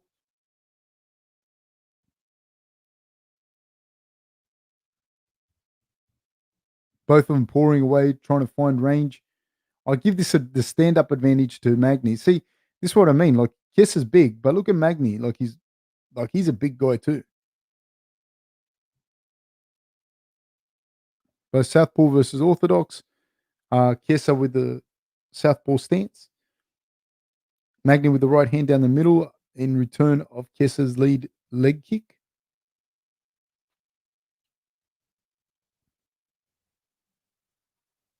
Magny trying to find range here, and he's holding the center of the octagon. Jabbing is Chiesa, but not landing. Magny's holding the center of the octagon and moving Chiesa back with a jab. Neither one of these guys is landing anything. They're flush at this stage. Left hand down the middle by Chiesa. Touches Magny. Magny with a jab of his own over the top of Chiesa's lead hand. Chiesa with a left kick to the body. Left front kick to the body.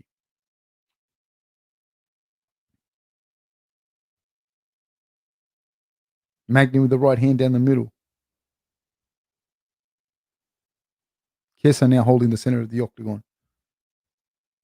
No takedowns attempted properly after, other than the first clinch. Little hook there by Chiesa trying to find his way in. Magny feints with a low kick. They're both trying to establish, like, so there's a southpaw orthodox little battle here with the lead hands. Both of them trying to find superior positioning with the lead hand to get over the top and outside of the lead hand. Magny holding his left hand a little lower. Ooh, right hand landed by Chiesa. Chiesa moving a lot, creating a lot of movement. He hits Magny with a jab. Another jab by Chiesa. A little flurry by Magny, lands one of his punches there with the right hand.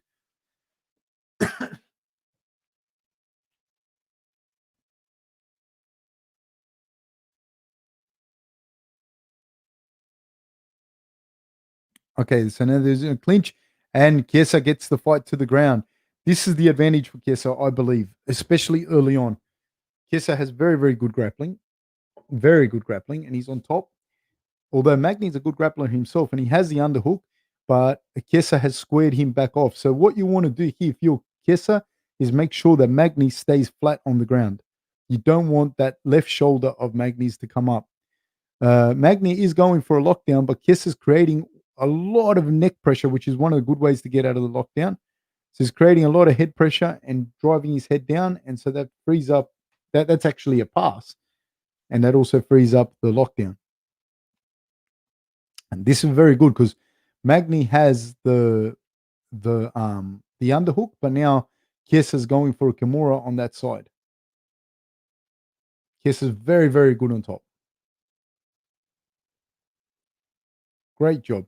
And see that underhook that Magny has the correct underhook, but Chiesa just keeps flattening him out with his hips. So he keeps turning to the side of the underhook. So you see how he leans onto the right side? That's to mitigate that underhook that he has. Otherwise, Magny's going to get up onto his right shoulder like he is now. But Chiesa's too smart. He knows this. And so Magny can have that underhook as long as Chiesa can keep pushing that shoulder back to the ground, which is what he's doing. And I'll tell you something else. From Magny's position, being on the bottom and having to defend the guard pass starts to wear you out a lot. You know, it really wears you out. When somebody's trying to pass your guard and you're always reactive to them, trying to win back that battle, trying to win back the guard that you lost, etc., and win back that position, Magny it starts to wear you out a lot. And that's what Chiesa's doing. Chiesa's attempting pass after pass after pass and really creating a lot of shoulder pressure now. Now he's got the full mount. He's got the full mount. That's the round, people. That was the round. all Chiesa at this stage. All Chiesa.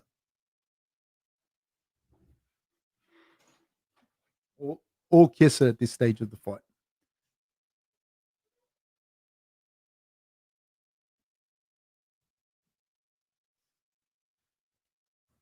That was very, very interesting. Very, very good by come here. Come here. Look at this. This is a sleep terrorist that we have. This is a little sleep terrorist. She doesn't care what time it is. She just wakes people up willy-nilly. She doesn't care how much or how little sleep you have. If he passes the half guard, it's going to be bad for Manny. Yeah, he did pass the half guard though. So we're about to start again.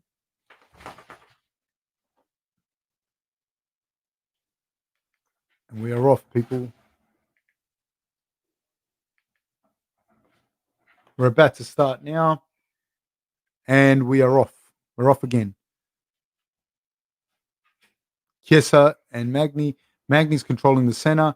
Kiss is going to after what happened there. Kiss is definitely going to look to control the ground. He's definitely going to look to get the takedown and control Magny on the ground because the advantage was quite a fair bit. Magny could not get up off it. Another clinch here by Chiesa. Spins Magny. Magny's doing a fantastic job of keeping himself up. Great job by Magny. Magny does not want to be on the bottom. He's obviously felt, yeah, they felt each other's power. Now, Magny's looking for a takedown of his own. Is he going to be able to get it? Is he going to be able to finish this? And I'd like to see Magny on top because I don't know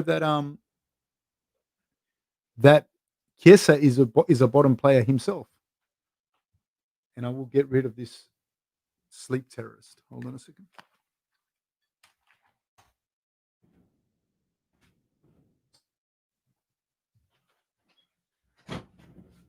Okay, so it was excellent shoulder pressure from Magny from the top position. That was really, really superb the way he did that. And that kept Magny's head pinned to the floor. Now Chiesa's got Magny up against the cage. He's got great head position. He's got double underhooks. Magny keeps fighting for it. This is also, oh, there we go. He's got on the takedown again.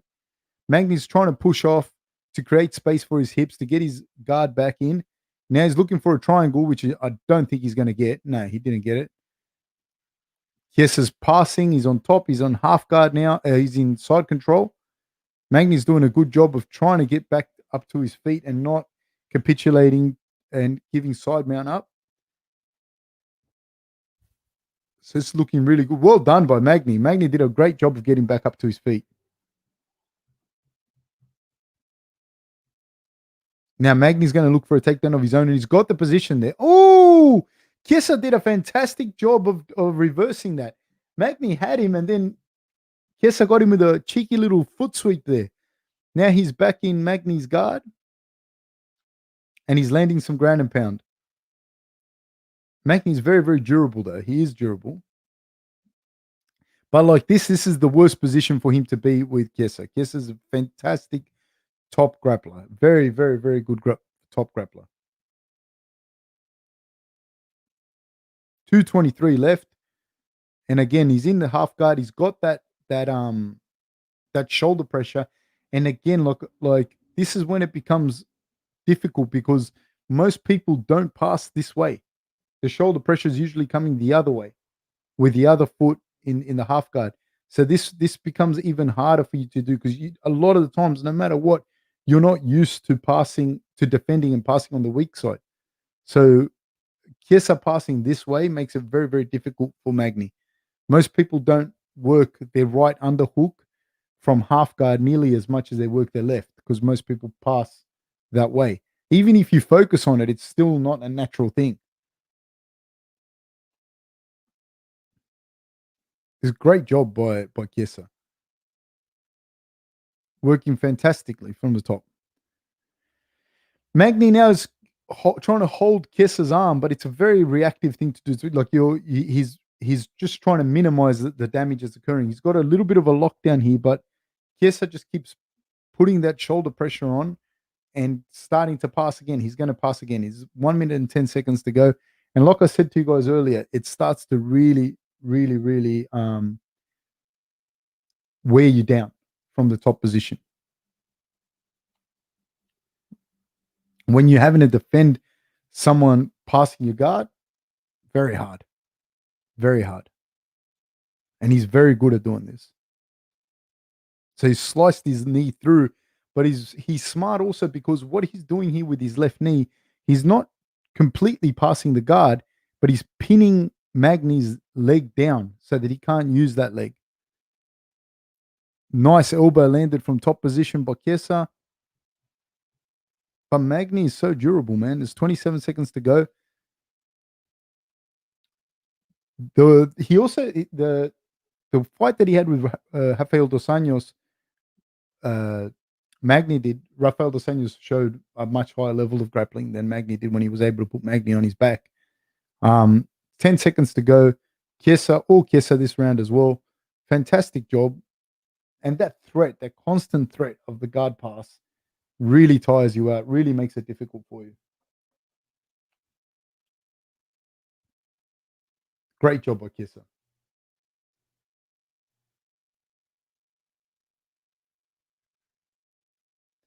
Man, yeah, I'm just reading some of the comments. Uh, I don't think it's so much Magny's just engaging in the clinch.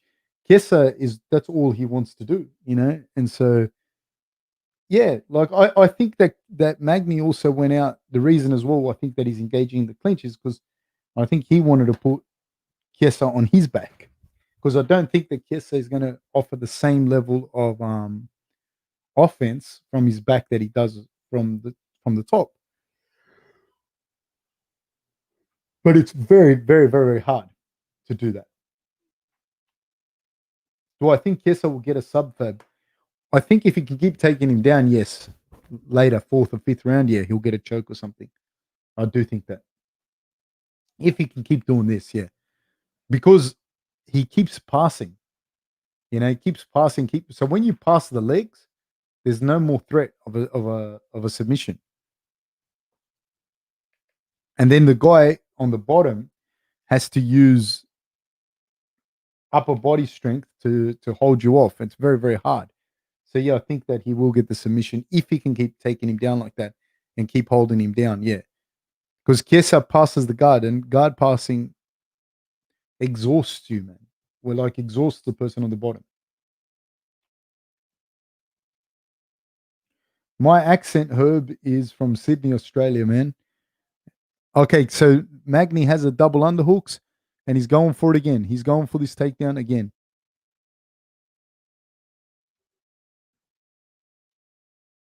CHIESA hit him with the little slaps in the ear. They're really uncomfortable. They're not going to stop you or anything, but they're just uncomfortable. The slap on the ear pushes the air in, can burst the eardrum as well sometimes. Magny's looking for a takedown of his own. It's going to be interesting if Magny can get the takedown, because then you're going to be able to see what CHIESA's game off his back is like. And I dare say that Magny backs himself to do a better job from the top than on the bottom. There we go. So he's gotten the takedown. That's why he was engaging in the clinch, because he wants to get on top. He wants to get the superior position, which he has. He's managed to do so. He's got the wrist control and the hook. And once you get those two things, it's very, very hard for CHIESA to break it. Like CHIESA is a big, strong guy, knows what he's doing. So he's working on that. But Magny's coming back, man. Magny doesn't tire and doesn't go away. Is CHIESA going to be able to get another takedown? But man, if I've seen Magny come back from beatings, man, from bad beatings, and CHIESA looks like he might be blowing a little bit. Got hit with two right hands in by Magny, and this is how Magny fights. Left hand landed by CHIESA.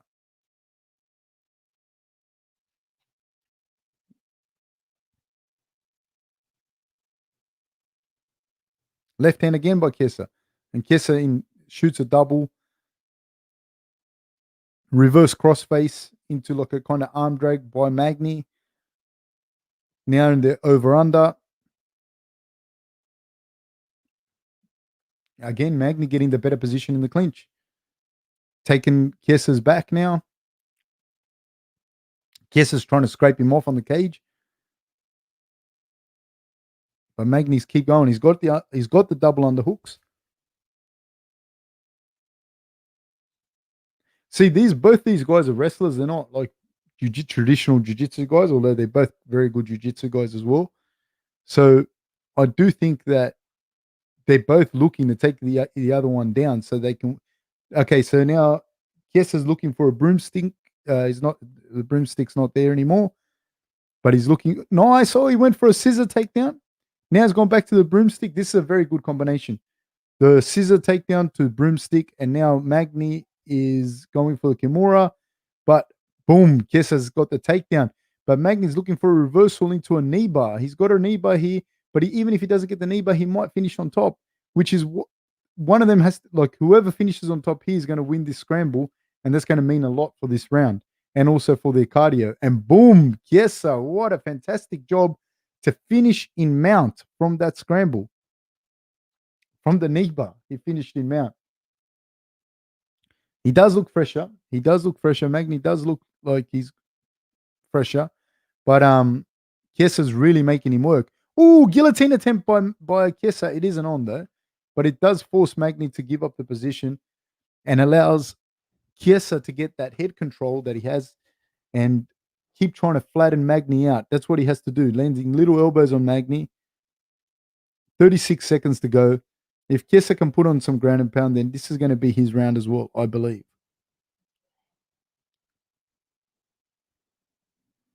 Okay, so Chiesa now has the head control. That head control that he's doing is fantastic, even though Magny has the underhooks. As long as you keep the hips and the shoulders square and you have that head control, it's very hard for you to utilize it. Magny is looking to go, I believe, for a heel hook as he's landing a few hammer fists from there. Chiesa moves his head. There's 1 second to go in the round. Time. I didn't even have the timer on, I don't think. Sorry, people. No, I did. I did. I think that's 3-0 for Chiesa, but Magny looks like he might be a little fresher. I don't think he can win a decision anymore because I do think it's 3-0, but he can go for the finish. Magny is looking fresher. He is throwing and hitting with flurries. Yeah. If Chiesa's still got the wrestle in him though, this little exchange was gold. Because from here, Magny still had the knee bar there. And Chiesa managed to circle and finish on top in full mount. That's high level stuff. We're about to start and we're off. Like I said, I don't think that Magny can win a decision, even if he wins the next 2 rounds. Jab down the middle by Magny. Chiesa doing a good job, staying out of range. Throws the left kick down the middle. I definitely give the striking advantage to Magny, especially as the fight gets further along and he's less gassed.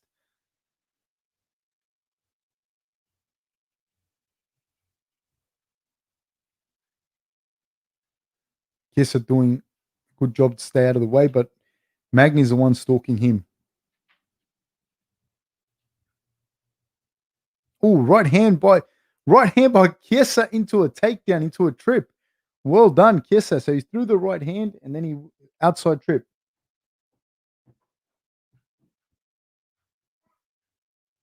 Great job.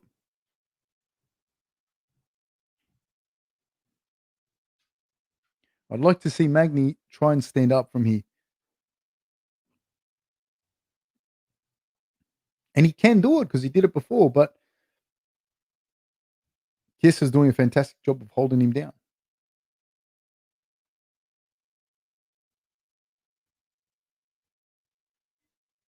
No, I don't have Magny winning any rounds. I'm just reading the comments that people are putting up.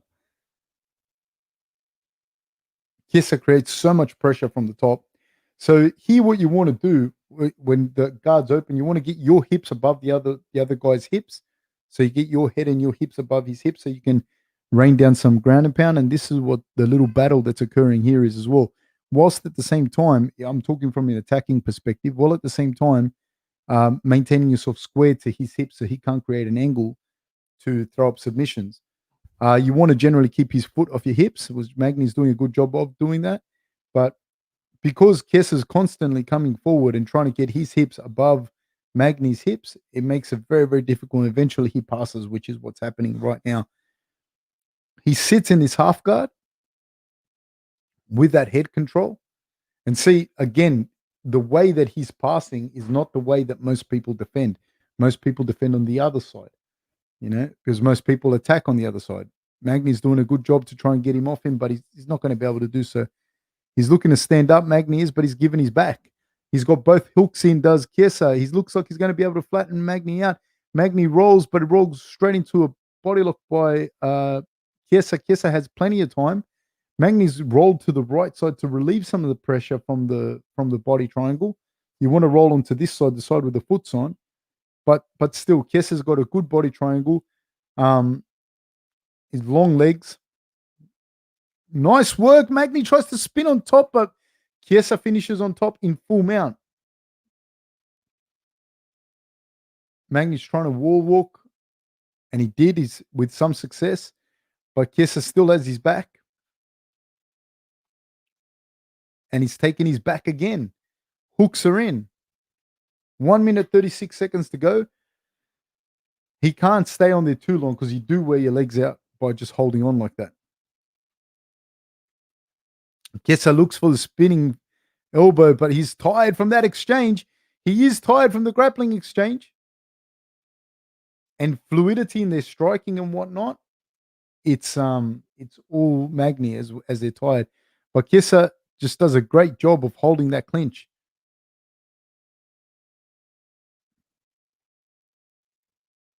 He's looking for the single leg. Magny's defending it. Magny could have a triangle here, an inverted triangle. There's 54 seconds to go, but Chiesa's arm is down, so that left arm is down. He's not like letting Magny create the pressure that Magny needs to create to finish it. Now it'll start to get a little more dangerous.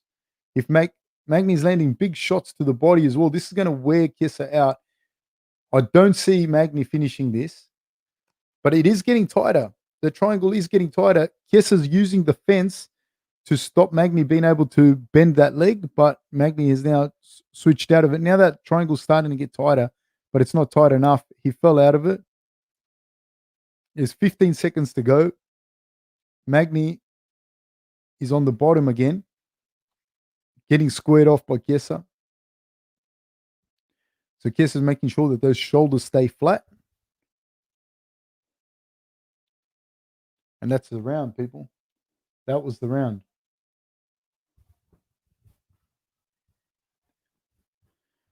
Yeah, man, I like it. I love these grappling exchanges.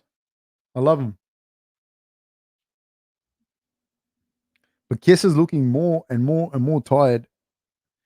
Magny's looking tired as well. Like when they're standing, like in the grappling exchanges, it's fine because Magny, I think Chiesa can go all day no matter how tired he is. But on the feet, he's nowhere near like as fluid, and so that's where the tiredness can play a factor.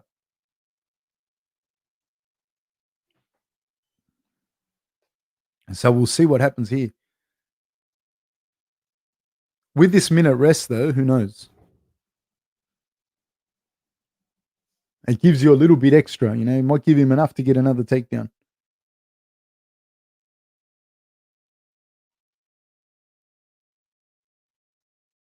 They touch hands. They're in the middle. We are off, people.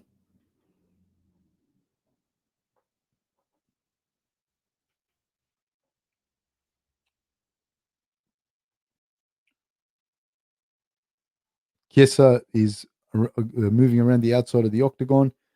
Magny's trying to get him down. Walk him down. Chiesa needs a fight to go to the ground. 4 minutes, 30 seconds, still a long time to stand if you're tired, if you're gassed. Magny doubles up on a southpaw jab. So Magny now in southpaw. Chiesa lands a little right hand.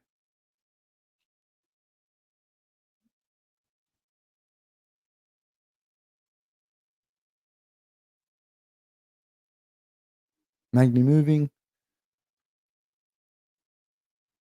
Chiesa doing everything he can to not engage in the stand-up and just move it, give him as much movement as he possibly can.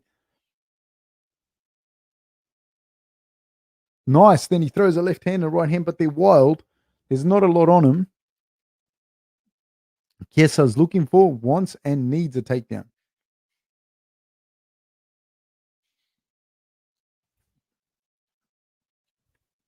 Well done. An exchange there by Magny, and Chiesa gets a body lock straight away. So now Chiesa has a body lock and he's taken Magny's back. He's looking for the broomstick sweep, which I believe he'll go from broomstick to scissor takedown attempt. He's trying to get Magny off the cage. There's the broomstick. Now he's got one hook in. 3 minutes, 10 seconds to go.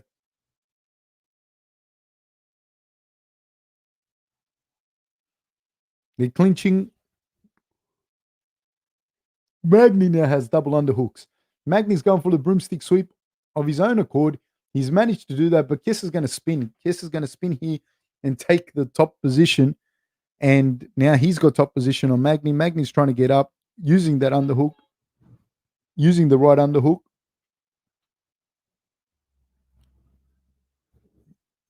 Great work from Chiesa. Chiesa is now almost past it. They're in deep half, so Magny's in the deep half, but Chiesa's gone the right way. He stepped over him and he stepped all the way through. Now, if he can put his left knee on the ground, which is what he did, he's basically gone all the way the other side, and there's no more threat of the deep half guard.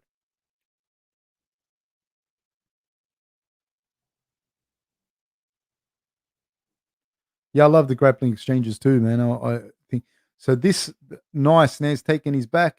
He's got one hook in.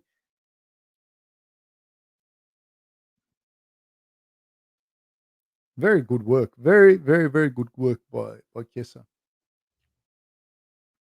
The shoulder pressure that Chiesa is putting on Magny is very, very difficult for Magny to deal with.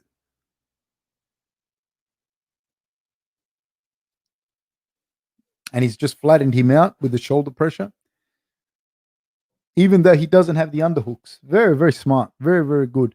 And he squares him off with his hips, see? And continues to create that pressure.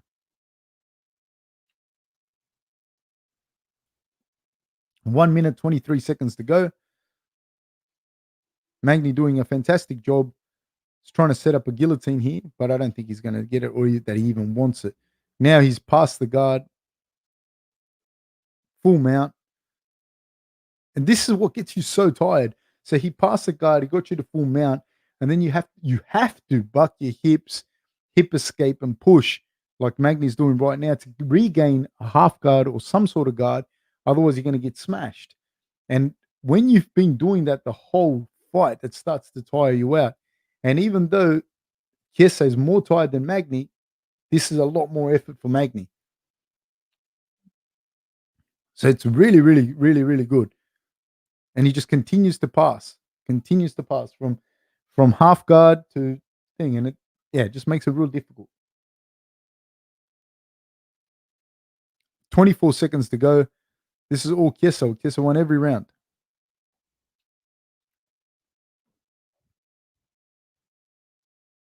14 seconds to go. Again, full mount. 10 seconds.